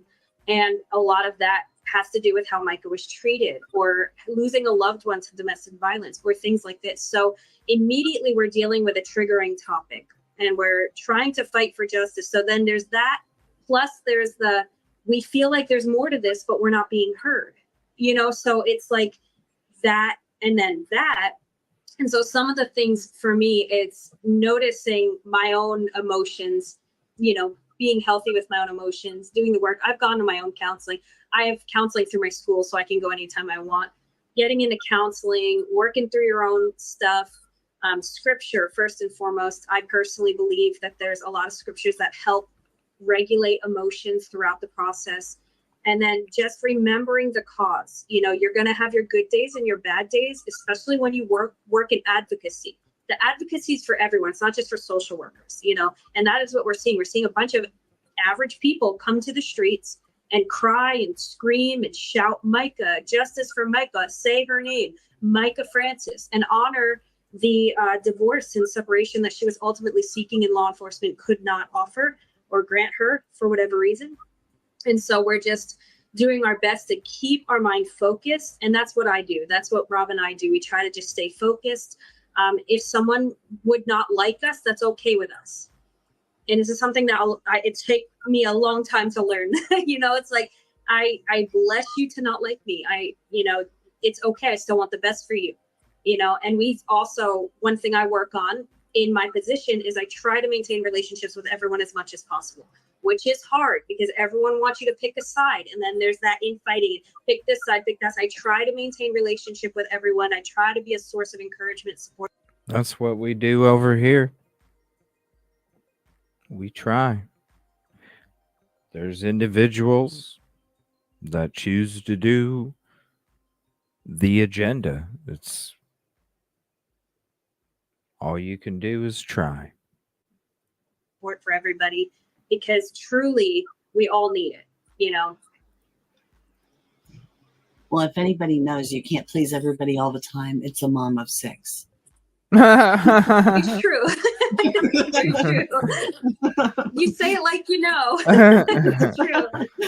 Oh, I only have 2, and that was enough. That was the 2 kids, and if they're both That's happy, funny. it's a miracle. That's funny. Yeah, right. It's true. It's very true. Well, before we move on, let's talk a little bit about organized harassment. How big of a part was that in Micah's case? Maybe you can tell us a little bit about how that played out and what you see. With Micah, we saw it a lot. I mean, we see it in the it was the course of control. They're like Siamese twins, course of control and organized harassment. And in organized harassment, we're still seeing it. We're seeing it against protesters. We're seeing it against anyone who stands against the narrative. See, anyone who stands against the narrative, you're seeing it. You're seeing it happening to the protesters. You're seeing it happen to us.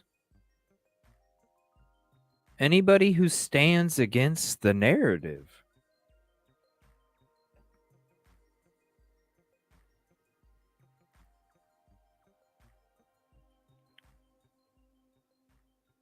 And how these people think. And how these people think that they're getting away with something. These are people from these are a couple people that live there that are doing this shit. You know?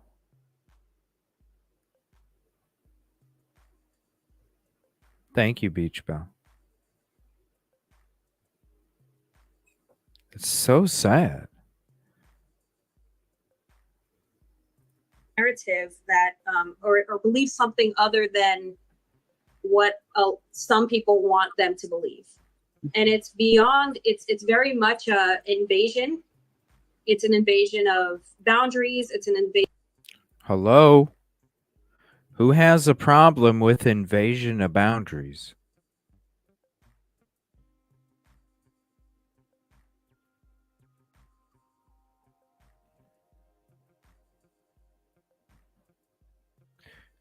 The same person I've been hearing since I first showed up about how he won't leave them alone. Hell, there was a protester that showed up for the first time this weekend that was hanging out in the group, and he would not leave her alone. Came up to me multiple times.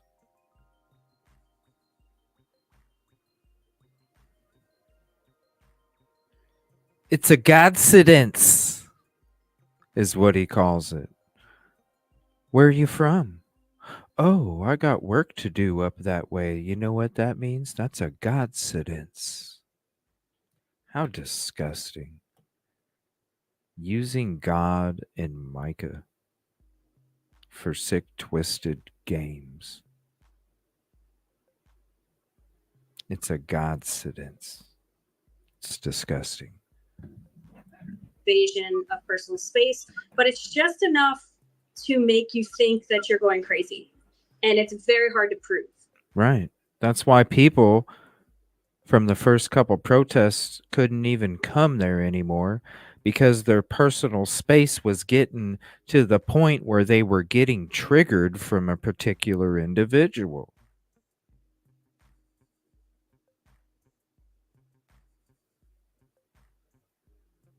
You know why the protesters have my back? Because they've all seen it. They've all had other people come up to them and say the same shit that they've came up and said to me. Why do you think the protesters have my back? Because the shit that I'm telling you, they have been told themselves, and I ain't making this up.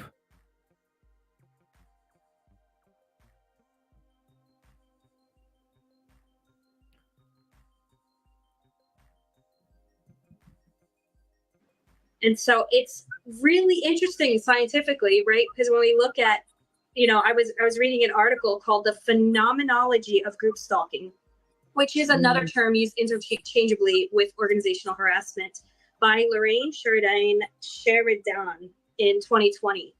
And they basically state that it's a repeated, unwanted intrusion by one person or group of people into the life of another in a manner that causes distress, disruption, and fear. And they pick someone, and in this case, I see it shifting. I see multiple targets here, and they're called targeted individuals. And when we talk about the targeted individuals, a lot of people think that someone going through this would be someone, and this is no shame. Everyone can believe what they want, but the picture, when you label someone some type of way, you think they have like tinfoil on their heads, but we're talking about people who experience this are doctors and professionals, and they're credible people that are very, very intact in their, Onions from Jill, onions from McDonald's, right? Prayers to anybody that's got affected by them onions, but damn, don't be getting onions on your McDonald's cheeseburgers. Watch out. Thank you so much again, Jill, I'm telling you right now, Jill, she Amazon couple things, 2-week-old onions.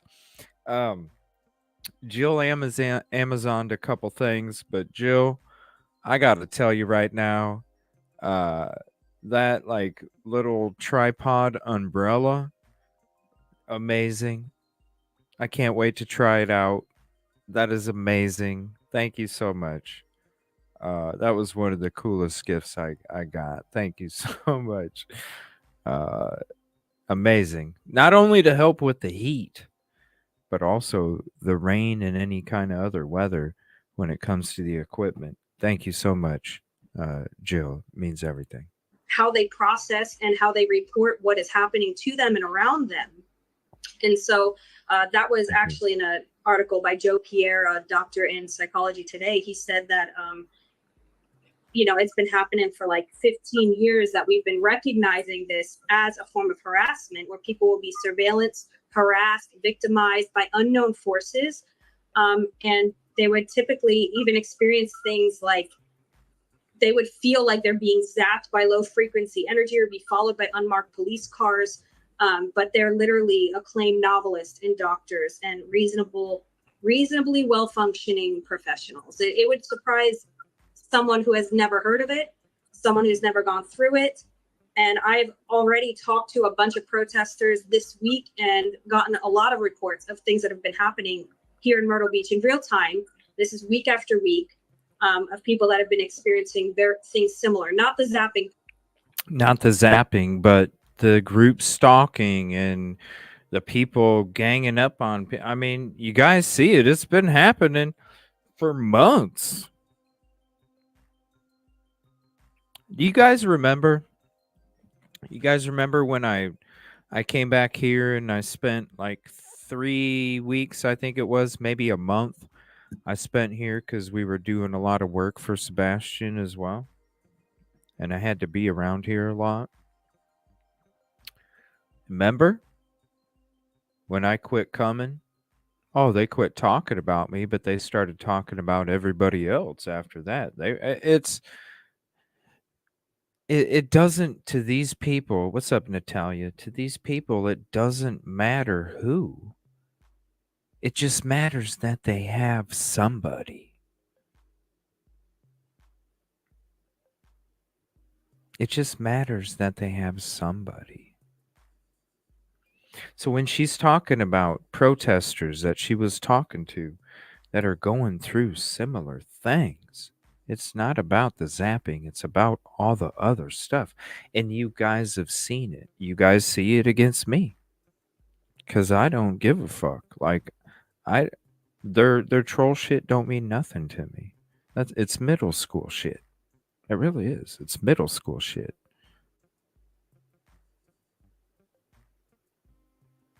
It's sad, and that's why I said from the very beginning,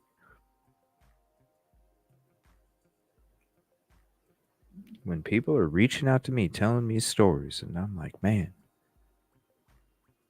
just after a couple protests, I'm like, oh my gosh, these are mostly domestic violence victims and survivors. And this is how people are treating these beautiful souls? Right. Act like adults.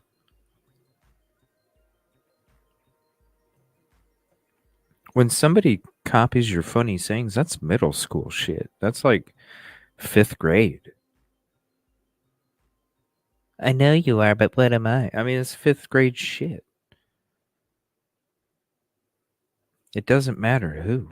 I mean, that's a perfect example. When I had to take a break, come back here and focus a few weeks, a month on Sebastian, they quit talking. They took it to somebody else. It just shows you they're the ones that have been creating this whole rhetoric for months.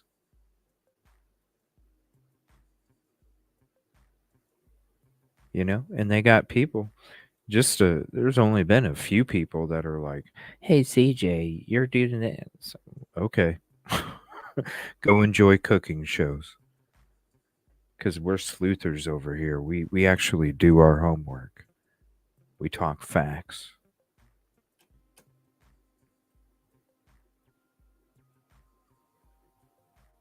It's crazy. I don't get my information from Ann. Ann can tell you I get my information from the community. Just ask. You know what I'm saying? I'm getting paid by JP. I'd have a bed. I wouldn't be sleeping on the floor, motherfucker. Come on now. But real harassment things that they're just like, what is going on here? And when the goal is to make you feel like you're crazy, which is very effective. Right. And it's like, you know, I was talking to somebody, a good friend of mine who was a victim of long-term organized harassment. And she was like, you know, the stuff that was happening to me, I knew it was happening. But if I called the police to make a report, you know, that I had just bought, you know, a case of toilet paper and now there's no toilet paper, I sound like a lunatic. Yep. I've called the police. There's documentation that I called the police that, you know, my toilet paper disappeared. She's like, I know I bought it. I only have 2 kids. And it, you know, she's like, you know, just little things. Like I would look for a certain bowl and, you know, it's a bowl I always have on the shelf and it's on another shelf. Yep. She's like, what do I, like, how do I prove that? One of the first things that happened at the start of this Micah case, we were getting calls all the time. And one of the first things that happened is we got a call from someone who had experienced a similar case related to this case. that had happened where there's like questionable things. And she started telling us all about this organized harassment. She said like her keys would go missing, and I kid you not, they would be in a tree. Yeah. Like in our backyard. Yeah. Like it's like the most bizarre thing. And so I've even created a list here of things that people are stating are happening to them here in Myrtle Beach. And I could share that if that's okay. Oh, please do. Okay, so there's some doxing going on of personal names, addresses, phone numbers, places of work. There's a group think rally. Yeah. Protesters have been doxed, put their addresses out. There's protesters from this group, people. Protesters already have been doxed, had their jobs put out there, all sorts of stuff. This is what this group does. This is what this group does. That's why they have to make up shit about me. Because I'm one of the only few YouTubers that doesn't have a criminal history that they can use against you. So they just make up shit like you're getting paid from JP and you're getting your information from one person and all this other shit. Because they don't have anything. And it's sad. They're attacking these protesters and doing these things to the protesters too. Because do you guys remember the shit that was going down with SCM? They did the same shit. And unfortunately, a lot of it is coming from TikTok. Why do you think they're trying to make all the clickbait? Because TikTok's going to be gone in a month and a half, because the country's going to ban it, because it's so toxic over there from all of this shit that it's affecting people's mental fucking health. That's why it's going to be gone. That's why they're making clickbait, because their little fucking TikTok bullshit is going to be done. And so they got to try and get their YouTubes up.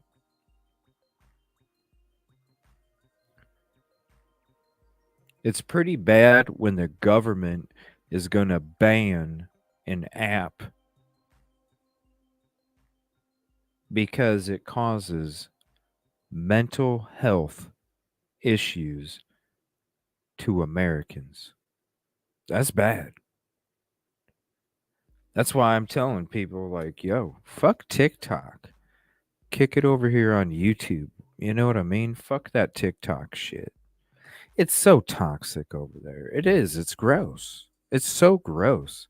And people can sit there and, I mean, you see the shit that's being spewed in these panels by plastic figures, costume wearers, you know, people that want to act like they're some kind of detective, but they can't even put their one foot in front of the other. They got to sit on a bucket. You know?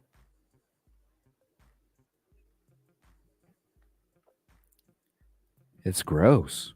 Against targeted individuals, right? And so there are real conflicts going on, but it is escalated at any opportunity. And so there'll be, false police reports on random protesters that aren't even accurate or don't even get their gender right, because it's just literally not even true information. And this happens more often than not.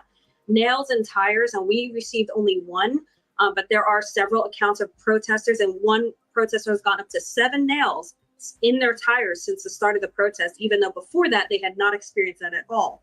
Submission of false information, trying to, like, newspapers or anywhere to get information out that is incorrect about individuals, slander and defamation, leading questions where screenshots are taken and conversations are skewed, people coming up to protesters' doors, knocking and ringing their doorbells despite, because they live in like retirement communities, they're young people, and there's like signs that say, please don't ring or knock, whether there's disabilities or dogs involved. And it's just really bizarre. Things that have never happened to these people before. Someone breaking into someone's porch, literally this happened last week, to steal protest signs.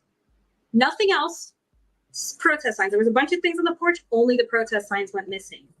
And just papers of protesters past, if they've been through things or they've had to be corrected themselves, being printed and left at the protest site, totally unrelated to Justice for Micah, and more. And thankfully, I always joke about this. If it's happening to me more than I realize, I don't know, because I'll think it's my kids. And I always joke, like, you can do what you want, but I'm gonna think if my toilet paper is missing, I know it's one of my kids. So don't get them in trouble by trying more with us. Because everything's disheveled half the time in my house. So go ahead and try your stuff, but not really. Please don't.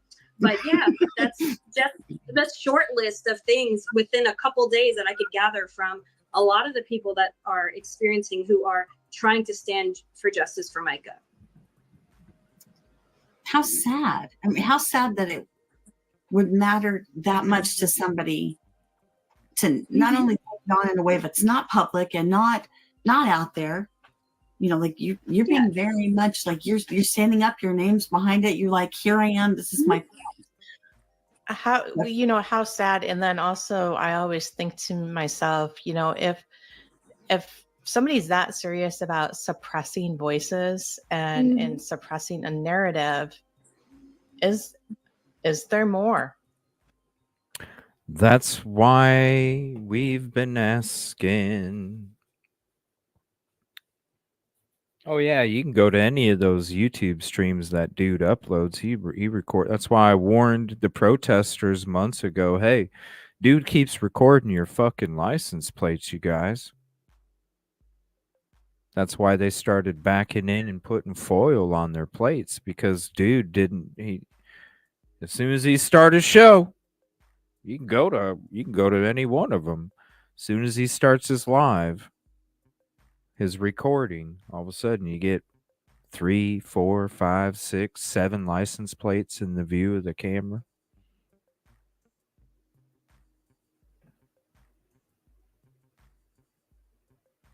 Well, just look at how scared he is. Like, you go to Justin on TikTok's YouTube video where he was outside, and he was telling you himself on his own stream that he was shaking so bad he was scared of JP. He was shaking so bad.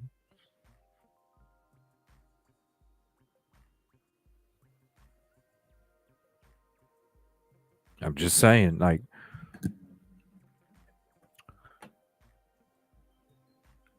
hello? We've been saying it this whole time. Why do you think I came up with the name Aaron Boy? Running errands. Running errands. Is there why? Is it because of money? Is it because they're covering up something? Somebody who's that invested in that, there's always a reason. Who would care that much? Who is it going to benefit to cause this kind of problems in the life of the protesters? And you think about how you would deal with things given a situation of certain people that might be offended by these protesters. How might you deal with it? You think your first inclination would be to be putting nails in people's tires, or stealing protest signs, or making it a big game? It's almost like this game, where it fulfills certain people, it seems. Just like they love it. They love the drama. Yeah, they don't care who the target is. They just care that they have a target. They love the drama. They love the costumes. They love the narrative.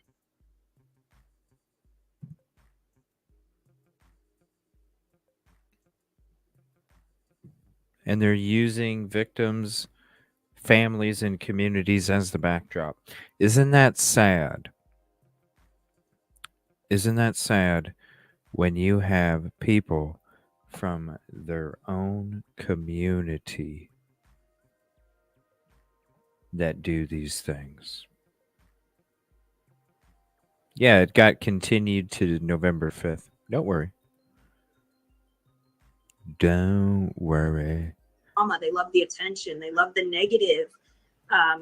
Seeing the fight spark, if that makes sense. Oh yeah, like I remember for a while I would get it's like I got put on every political mailing list of and phone call. I got spam phone calls for months. My husband got them too, and I'm like, really? Wow. And it was all, people didn't like what stories I was pursuing. And we're, coming up with very creative reasons to let me know they were unhappy. Senior dating app. That's the one where they get. I'm on every senior dating app. First of all, I'm not exactly that old, and second of all, no, I didn't sign myself up. But oh my goodness, yeah, it's wild. Doing right? It funny. My poor husband. I was like, if I tell him, he's going to tell me I need to stop doing it. Like, I don't know why you're getting all those calls. Oh, that's, it's so sad, the desperation. It makes you wonder why so desperate, Yep. Why? What is there to lose by just being authentic? I think it can be intimidating when you do interviews and you work with professionals in mental health and behavioral analysts, and they're starting to put out there how a lot of the indicators, facial indicators and body movements show dishonesty or deception. And so I guess that could be one cause for someone to be really wanting the protests to stop or things like that, because that can be intimidating. Then anything you're trying to build, despite any allegations, could be hindered or impacted by that. Right. Would you agree? Yep. Yeah, they're hindering. 100%. They're hindering, and not this isn't helping. going away. No. Despite anything. They are hindering, not helping, and it's not going away. It's not. We knew from the first week after Micah passed that the FBI was opening an investigation into Solid Rock financials. Look up how long financial convictions take place with the FBI. You're talking usually multiple years. This isn't going to be done anytime soon. It's not. Thing that has been presented as evidence or that we've been allegedly sure of in the past, the big event itself that led to all of this. People aren't feeling like it's not settled. By no means is this settled. By no means. And I don't think there's any amount of evidence at this point that could settle it, quite frankly. So you mean it's not going to blow over in 2 weeks? Nope. Nope, probably not. We knew that from the first week after Micah passed, when the FBI announced they were looking into Solid Rock financials. No, it's going to be multiple years. It's what I've tried to, ever since we started working on the case. People would get so upset, and I appreciate it. Trust me, a lot of you guys remember reaching out to me in the very beginning. CJ, I just want him in cuffs. And it's like, you got to listen. This is how these investigations work. It's going to take some time. There's a lot of spider webs involved, a lot of connections, a lot of names, a lot of trails. Those trails lead to other crimes that they also have to investigate that are connected. And that, you know what I'm saying? It's a domino effect when it comes to financial crimes. It does take a long time. But rest assured, because look at the conviction rate when it comes to the FBI. There's a reason why they have a conviction rate that high. It's because they take their damn time and they do their homework, so that way these people can't slither out. No. I had a feeling from the first story we did on this. I just, you just have a gut feeling. I connected with Micah. And the more I learned about Micah and the more I learned about her circumstances, I knew that this story wasn't going to be just like a 2-week, people get tired of it. And I'm glad. I think she deserves a voice, despite the circumstances, in which she passed away. What happened in the months leading up to her death that are documented. Right. She deserves a voice. And we all know the statistics on domestic violence. The most dangerous time of a woman's life is trying to leave her abuser. And what are the odds that she would be trying to leave him? And then it's just very mysterious. A lot of people, despite what is reported or claimed, there's just many. Even I work with counselors and mental health professionals all over the city, just privately. I'd never named them, but I haven't found one that is convinced that this is how it has played out. And and all the friends, close friends and family, I mean, I've talked to so many of them, and it's one of the questions I ask is, what do you think happened? And none of them have said that the conclusion made by the Robeson County Sheriff's Department is what they think happened. Not one. Right. Not one. And this is a common belief all over the city. You either get these people that are really annoyed and fed up with it, and they don't want to deal with it because they don't believe in domestic violence or something crazy like that, or you have us. And we're all just like, we can't say what happened, but something's not adding up. Right. And we're that's not going the to thing. Like, if I could piece it together, if I didn't still have questions about, Micah's last day, but I do. I still have questions. I still don't have the pieces I need to feel comfortable with the conclusion that was made. It's very true. I've tried to let the logic settle in, just look at the facts, let it settle. There's nothing settled about it. No. And in fact, it would be so much easier to just accept the narrative we've been told. I mean, we could move forward. Right. And honestly, when I look at the life that she lived, it would have been believable. And it was the behaviors of others that ever drew my attention and said, something isn't right here. Right. It's that where you're like, if this was truly the determination was accurate, right, then why are so many people trying to shut people up? It's I mean, that alone just makes me go, Yeah. And I'm telling you, I knew people that she was at their house the week of, and it doesn't sit right with them. And there's just so many people that they're not just people that thought it was a neat story to read. No, I can't tell you how many people have came to me while I've been out there for these months and have been members of the church. People that were there when he announced it.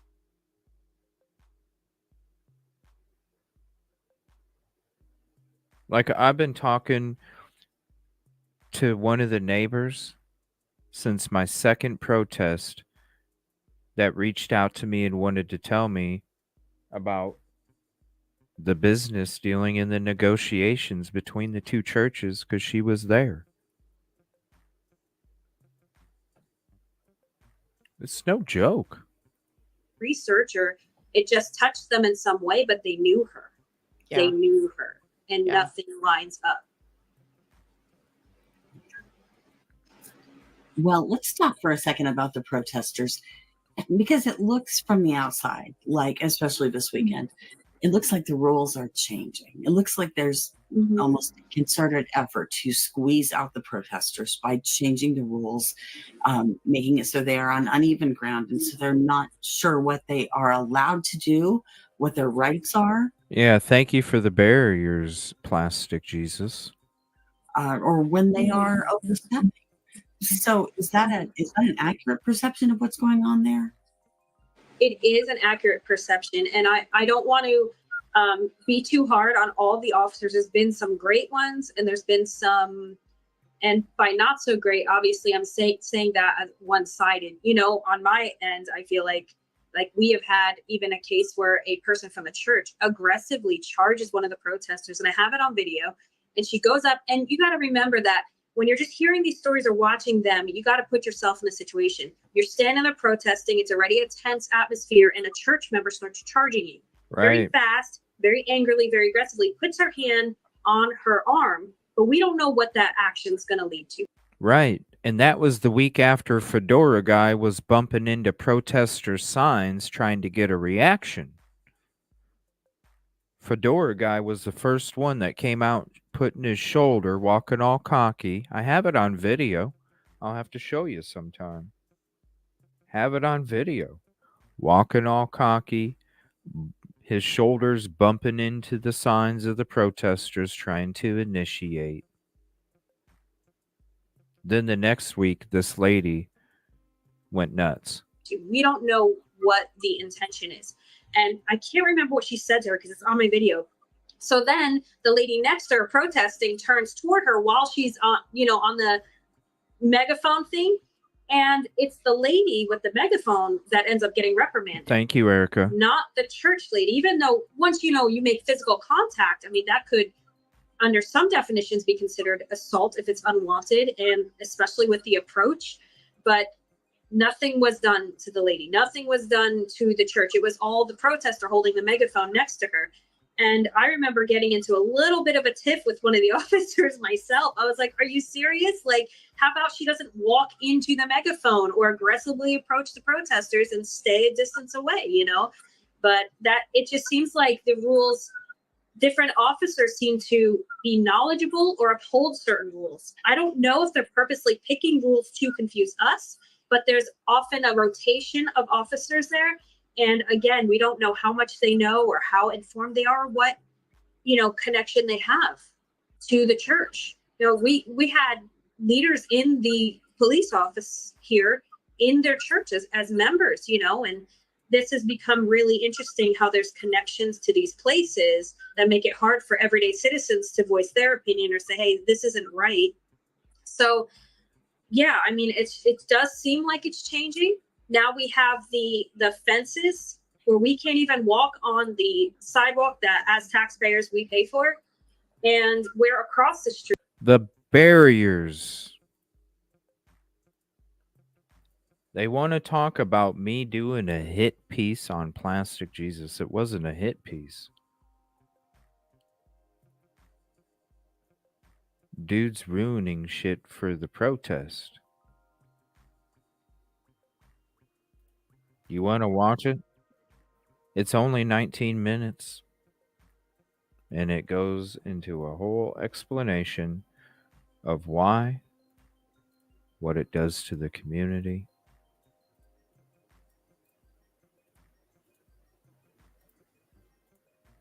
And it's not justice for Micah.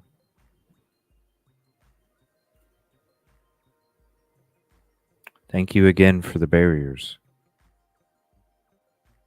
And it doesn't look like it's changing anytime soon either. Street, and now the megaphones are being taken. It's just like one thing after another. So we're holding the signs. Now there's things with the signs. It's just like, when you think of protests, I mean, I've seen protests where they're like lighting barrels on fire and throwing things. We literally have tried our best to abide by every regulation. And, there's been some conflict, but really overall as a group, we get the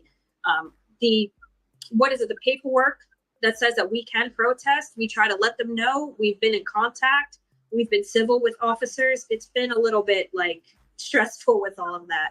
But thankfully, we have good leaders. Melissa, Allie, they've been good leaders and working really hard on their own time without a dime, just, trying to make this happen for the rest of us. Shout out to them. Yeah, I'm very glad. Just to be clear, so you have to shout out to Melissa and Allie. Drop some love in chat again for those two beautiful souls. Apply for a permit to protest? Is that the case? So we don't have to until a certain number of people show up. Oh. Yeah, but and the hard thing is right. And so we do it and it's growing. So it's good because awareness for Justice for Micah is growing. People are showing up more at the protest.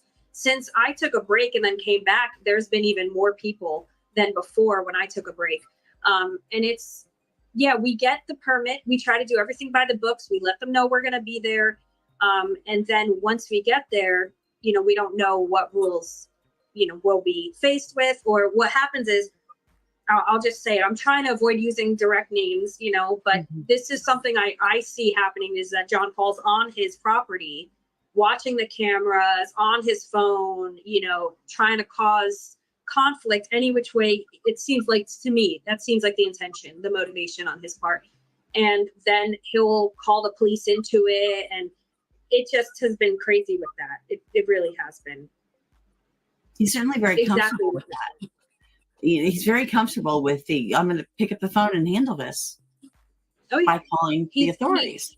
He calls the police like more than any of us call our mothers.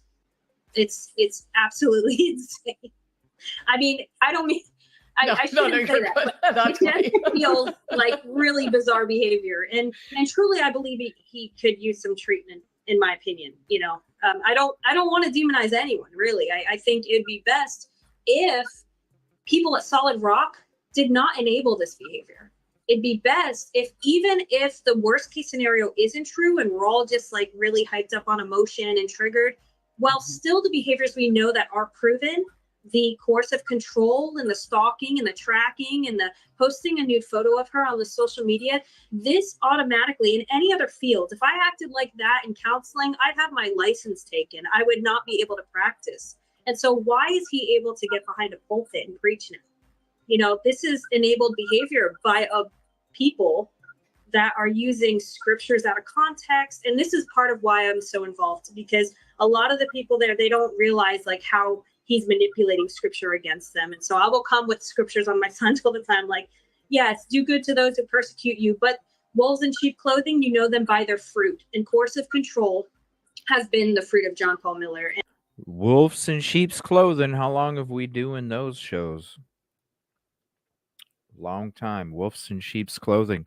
Also, if you would like a DV bracelet from Daddy's Girl, hit this link and that'll take you right to her Facebook, and then she can go ahead and get that set up for you.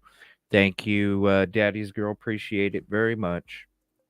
And I know that they will love those bracelets. By the way, we're going to be giving away to one individual tonight. I'm going to be giving 5 mica ducks. And you might know other people that could enjoy these mica ducks more than I would too. So we got so many from the community. Shout out to the community for all the mica ducks. I'm going to be giving one lucky contestant 5 mica ducks and 5 DV bracelets. Thank you all for what you all do. Appreciate you very much. That'll be coming up here in about half an hour or so. And that, in my opinion, makes him not qualified for ministry at this time, or at least until he gets a lot of treatment, but really never. A lot of times these people can never return to ministry or any form of leadership, in my opinion. This is just statistically, they often have a hard time leading people without exploiting and abusing them. And that's a good point, Synergy, because there was people out there saying, hey, CJ said he's going to get you for copyright. These people don't do their homework. I was saying someone drove by and played Led Zeppelin so that people who were live would get a copyright strike. That's what I did say, because people were like, why'd you mute it already? Because as soon as that person pulled up, I hit mute. I'm not stupid. As soon as that person pulled up, I hit mute. They're like, why'd you hit mute? And I said, because somebody is playing Led Zeppelin, and whoever's streaming, even if it's a faint sound in the background, you're going to get a copyright strike. All people have to do is just go to the footage. You can hear the conversation. Because I said it after I went off mute. The people that are just making up this misinformation with no receipts is just something else. If we're honest. But many in the church struggle with this mindset. They want to believe in hope for everyone. So I try to be sensitive, Would this be a different story if he wasn't himself a victim of abuse? No. I don't think so. Because this is like twin studies. We see twins come from an alcoholic father, and one becomes an alcoholic and one becomes a substance abuse counselor. We all have stories. We all have reasons that we can use the pain. I was abused. Others have been abused. It's our job to get the help we need. We need to go to treatment. We need to submit to these things. And I think it's way harder for people with I'm not saying he has this because I don't know, like a narcissistic personality disorder or, a histrionic personality disorder, things like that, Well, that's not what I expected you to say, but that's very interesting. And that's a good point. That's a really good point. So to some extent, it all comes down to personal responsibility. If you're not okay, it's your job. Yeah. I mean, it can be hard to see it when you need help, but you can't go around abusing everyone else and saying, well, I was abused as a kid. Well, a lot of people were. Yep. And you have to do something with this, and it's hard, you're responsible for your healing. You're not responsible for how you've been injured, but you're responsible to recognize to the best of your ability and go and talk to someone. This is why therapy is great, because sometimes it's helpful to talk to someone outside of yourself and say, hey, this is what I'm seeing and experiencing. Am I right with this? And they can help. That's such a good point. Such a good point. Is there anything else before we wrap up that you'd like to make sure that we talk about or make sure that people know about Micah? I think I'm going to cry. That's okay. We'll probably join you. I'm just so thankful for those that have not given up on the story and for the life that Micah did lead, because there's no good outcome to how we lost Micah. Either which way, it's absolutely tragic. But there are more Micahs out there. And we need to see things change. And Micah should have had better. And so thank you guys. Thank you for your work on this. Tirelessly, endlessly. It's been months. She passed away in April. And here we are in October, still doing these things, And if it wasn't for people like you guys with your platforms and your professional services that you offer, who knows how far these voices could go. So thank you. Thank you for your work. Well, Jen Wood and her big heart is the driving force behind our coverage. Oh, that's so sweet. She feels it all. She feels it all until this manages to be this positive influence in everyone's life. So thank God I worked with her. Well, it's an honor to meet y'all. You too. Somewhat in person. Yes. Yes. Well, I'll be back in Myrtle Beach soon, so we'll definitely have to meet when I am. Awesome. I look forward to meeting you. Thanks. Yeah, we need to get back together in a few months once this is a little more resolved and we're a little closer to the goal. And yes. Yeah, I agree. Thank you both for joining the discussion about some of the more difficult topics that have come front and center since the passing of Micah Francis Miller. Just a reminder to our audience to follow our ongoing coverage at FitsNews.com. You can support our work by liking, sharing. Okay, and here's the link for this episode if you'd like to have it for yourself. Here's the link for that. Definitely go show some love. Next, I'm going to play a Dr. Grande video about the group Stalking. So if you're not familiar with Dr. Todd Grande, Dr. Todd Grande is a YouTube channel that covers topics related to counselor education and supervision, including but not limited to mental health, human behavior, relationship dynamics, psychopathology, personality theory, true crime, pop culture research, statistics, SPSS, Excel appraisal, and group counseling. Dr. Grande has been a PhD in counselor education and supervision. He is a licensed professional counselor of mental health and a licensed chemical dependency professional. Just to give you a little history of Dr. Grande when we get into this episode. Now, this is him discussing what is a targeted individual, gang stalking, group stalking, and since we're on this topic tonight, I thought this would be a really great video to show you guys as well. After we're done with this, we're going to go ahead and give away that Micah Duck. I don't have the hashtag open yet. I will let you know. I'll drop it here in a few minutes, and then you guys can go ahead and start entering if you'd like to win this evening. Again, thank you all for hanging out. I really appreciate your company, your conversation, your support, and your love. It means everything to me. Also, I do want to say contribution call out real quick. Let me drop this here. Let me pull this screen up. I do want to say contribution call out to Sunday for the $50 Cash App. Thank you so much. The contribution means everything to me. And again, like iPhone Glitch said, YouTube doesn't pay shit. That's why I always tell you and have always told you that your support means everything to me. And really, truly, without your support, I wouldn't be able to do what I'm doing. We got more work coming up for Micah, and we have a lot of work coming up for Amber's case. If you missed that show this morning, definitely check it out. And we also have GoPro and Samsung HD videos for you. Some of them members only, other ones are public. Definitely check those out. We're going to be doing a lot of work for Amber coming up. Appreciate you guys' support.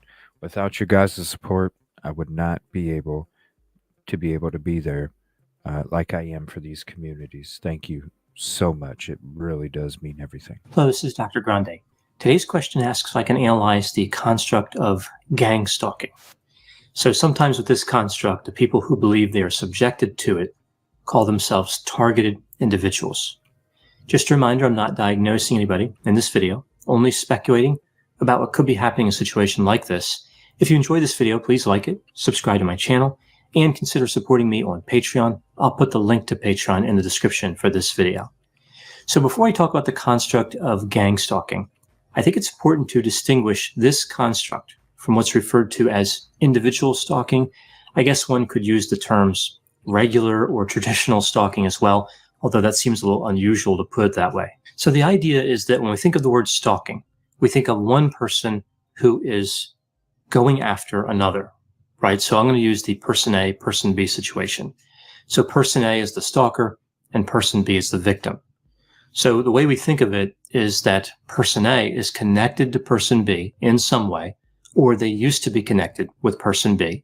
Person A engages in a pattern of behavior where they watch person B, they follow person B, they attempt to contact them in multiple ways like calling, texting, emailing, sending letters, and sometimes person A even threatens person B. This construct of individual stalking is sometimes referred to as unwanted pursuit behavior, although stalking doesn't have to be associated with some type of romantic relationship. It almost always is, but again, it doesn't have to be. So individual stalking is fairly common. At some point in their lives, 8% of women and 2% of men will be victims of this type of behavior. Gang stalking or group stalking is quite a bit different. It involves the use of multiple individuals to stalk, harass, or threaten a victim. The group must have at least 3 people in it and must be organized with a clear purpose. See what I'm saying? Organized, 3 people. How many people are over there doing these sorts of tactics? Minimum of 3 individuals and a couple more that go in and out. So we're not talking about stalking by proxy. So we're not talking about a situation where person A would hire a number of other people to threaten or spy on person B. Also, online bullying does not count as part of this definition. The phenomenon of gang stalking or group stalking is also reported much less than individual stalking. About 0.66% of adult women and 0.17% of adult men will have the subjective experience of being gang stalked at some point in their lives. Now, when approaching this subject from a neutral stance, like scientists would if they were conducting a study, the assumption would be that gang stalking could be real. Like there could be a lot of people out there who are actually experiencing this, or it could be, in many cases, part of a delusion. This behavior is distressing to people if it's real and if it's a delusion. So either way, it's important to get a better understanding of this construct. In 2015, an exploratory study on gang stalking was published. In the study, the researchers compared gang stalking to individual stalking and noted a number of characteristics of the victims of gang stalking that distinguished them from victims of individual stalking. In the study, gang stalking victims tended to be mostly female. The stalking behavior lasted longer than what we tend to see with individual stalking. Almost all of the participants had no idea who the stalker was. Very few thought it was a former partner. That's quite different from individual stalking, where people would almost always know who the perpetrator was. We see that there was little or no unwanted communication in the form of letters, emails, and texts. They were more likely to report being spied on, secretly photographed, and having lies spread about them. They were more likely to be scared, depressed, have post-traumatic stress disorder symptoms, increased aggressiveness, and increased distrust. They were less likely to believe stalking had changed their personality. We see they are also more likely to report disruptions in their lives across many areas. Just a few examples: they tend to be more fearful about going out, their work performance was affected, they give up on social activities more, lose friends, they're more likely to carry a weapon, and probably most importantly, they tend to be more delusional. When putting all these clues together, it seems pretty clear that most victims of gang stalking are experiencing delusions. And this theory about delusions really explains a lot. It explains why they can't identify who's doing the stalking, why they're not getting written or digital communication, and why they experienced the stalking for such a long duration. Even though individual stalkers can stay around for a while, eventually they usually give up. But with the gang stalking, we see that goes on for many years. There are many different ways to divide the subjective experience of gang stalking into categories. There are certain categories or beliefs that occur more frequently than others. Here's a list of some of the more popular categories of beliefs from a qualitative study. After each category, I'll provide some of the exemplar quotes for that category from the study. I will paraphrase some of the quotes. So looking at the categories, we see that being followed occurs about 90% of the time. So 90% of the people who have the subjective experience of gang stalking endorsed this category. They believe they were being watched or followed. For example, I am followed by people wearing elaborate disguises, and cars are tailgating me, and the drivers are using walkie-talkies. Next category, multiple agencies are involved in the conspiracy. 80% believe this. So the government is behind it all with the help of local police, and the people are recruited by Homeland Security, from Craigslist, and the FBI. So I've heard about Homeland Security and the FBI as part of gang stalking. I haven't heard of Craigslist coming up too much. Next category is electronic surveillance, 60% here. My home is bugged, and I am a victim of 24/7 covert electronic surveillance. We see physical interference, 60%. So people are blocking me with grocery carts. People are invading my personal space. People on the street are running into me. And I've been forced off the road numerous times by cars when driving. Mind control is at 40%. The government is fully able to take control of everyone's thoughts, and they insert thoughts and ideas into my mind, and it took me a while to figure out that the thoughts were not mine. Electronic hacking is common, 40%. All my passwords are compromised, and information from my cell phone was stolen so that they can arrange street theater in which well-rehearsed live dramas take place. It's like half complaint and half compliment, right? Interesting. Street theater. That's an interesting term, and that's exactly what it's like out there for some individuals. Street theater. It's like they enjoyed the street theater, but they were mad that it was part of a conspiracy.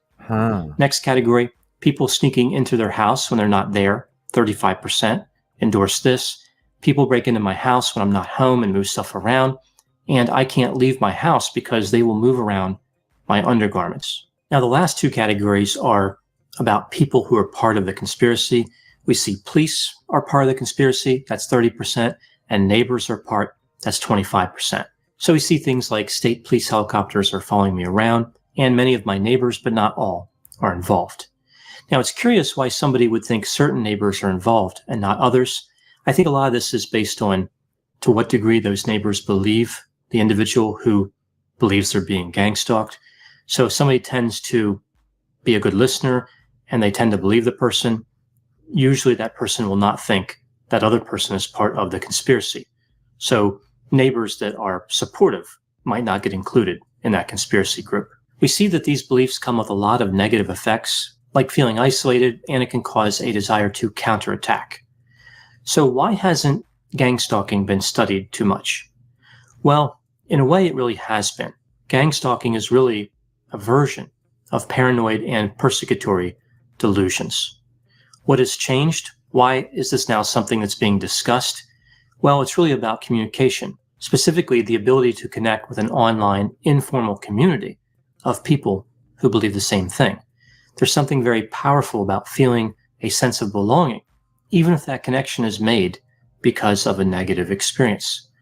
Years ago, if somebody had delusions, they would interact mostly with family, friends, and mental health professionals.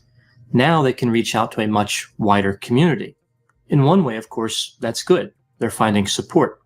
In another way, it's unhelpful because it reinforces beliefs that are not positive, that could lead to negative outcomes. These communities often promote behavior like following law enforcement around, following politicians around, mental health professionals, and neighbors. Ironically, many of the people who say they're victims of gang stalking are actually engaging in stalking behavior.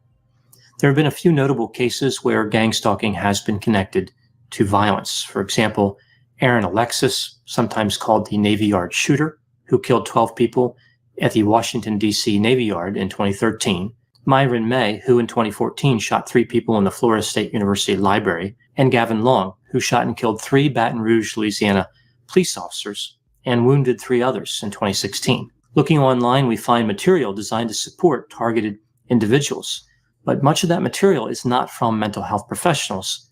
Much of it is from people who consider themselves targeted individuals. It's easy to confuse quality information from misinformation. The way that people with these beliefs give advice to others with these beliefs is actually quite telling. Some of this information is written in a way that has good grammar, but the content, of course, is incorrect.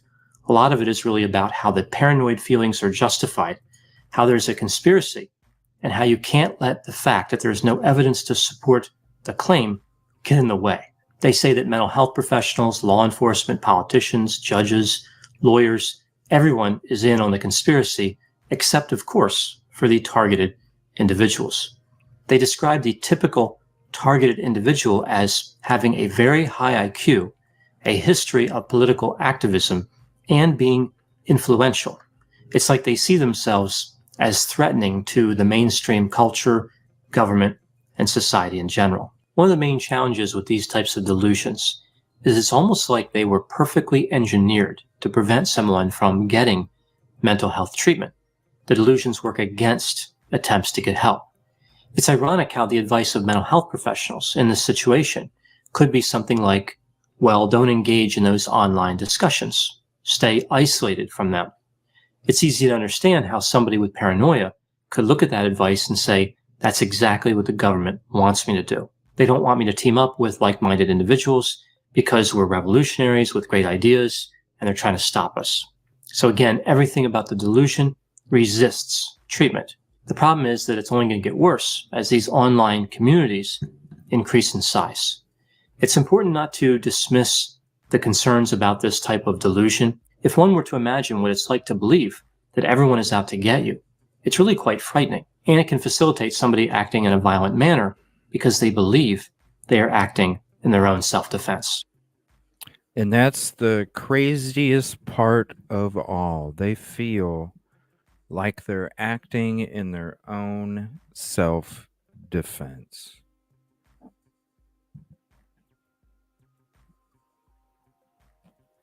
Very informative episode. All right. Now we got 16 entries. If you would like to, like I said, you'll be getting 5 Mica Ducks and 5 domestic violence bracelets. Whoever wins, share them with your family, whoever. If you know somebody that you want to send them to somebody you know as well that would appreciate a duck and a bracelet, or split them up. Send out 5 ducks, send out 5 bracelets, however you want to do it. All right, we got 17. I'll wait to see if it bumps up one more.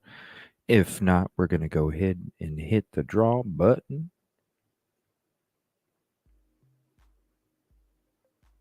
And we'll see who wins tonight. Email me at evilcj@gmail.com.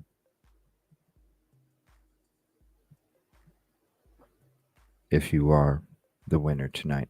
All right, it looks like it's at 17 steadily. We're going to go ahead and hit draw, and here we go. Who is going to win a bunch of ducks and a bunch of bracelets?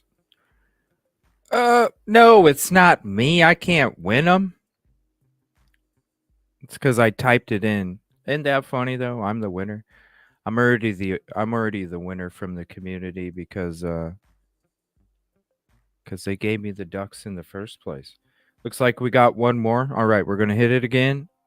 All right, the winner, right, for the Micah Ducks tonight is not me again. Charity. Charity, do me a favor. evilcj@gmail.com. I'm gonna send you out 5 ducks. I'm gonna send you out 5 bracelets. And I want to say thank you for your support as well. For sure. I want to say thank you all for hanging out tonight. Well, I believe I'm going to be doing another morning show tomorrow. I think we're going to do Sebastian. Tomorrow night, we're going to talk about Micah again, I think. I might talk about Micah in the morning, Sebastian at night. I'm not sure yet, but I am going to be live in the morning, and I am going to be live tomorrow evening. So if you missed the show this morning about Amber, definitely check it out. We're going to be doing a lot of work on that case coming up. A lot of important work, too. We're going to be meeting some individuals that are basically going to take me around and explain it all to me and show me everything. And we're just going to come back with more knowledge from the people that have the knowledge. So I can't wait for that. That's going to be, like I said, I don't know if I'm going to be going live during those, but I definitely am going to document it so that way you guys, can hear certain conversations and things like that. Of course, it's going to be up to the comfort of the people that I'm going to be getting assistance from. But at the same time, I am going to bring you as best as I can. But I will be able to bring this to the show and give you all the knowledge when it comes to that case. Very tragic. I'm getting on a live with you. I know. I was going to say, because I got a lot of traveling coming up here soon. We're going to get that. We're going to get that show. We have to. Yes, Allie. Whenever you're comfortable, trust me, it'll be a great time. Like I said, TikTok is so freaking toxic, man. That's why the country's going to ban it, because all it does is create mental health issues. It doesn't help people. Over here on YouTube, we got you. We got you. I'd love to have you on with us anytime you'd like. I think you'd have a hell of a great time. And it's a little different over here. We got the big boot and the big heart in this community. So we just basically get rid of it, stomp it out. Thank you, Matt. Thank you, everybody. Hope you all have a blessed evening. Peace, positivity, and progress 150% of the time. I appreciate you guys so much. Without you, I wouldn't be able to do what I'm doing. And we're just going to keep fighting stronger, harder, with facts and receipts, baby. Here's the QR codes again. I'm going to be displaying these from now on instead of cycling through these pictures. I'm just going to go ahead and display this from now on at different periods throughout the show. That way I can always have those QR codes up there for the cause as well. Thank you, Allie. Thank you, Melissa. Thank you, community. Thank you, protesters. Thank you for all the love, support. I appreciate you. You know I do. I love you all. Have a good night, everybody. We'll see you 2 times tomorrow. I love you guys. Good night.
who's possibly with the daughter.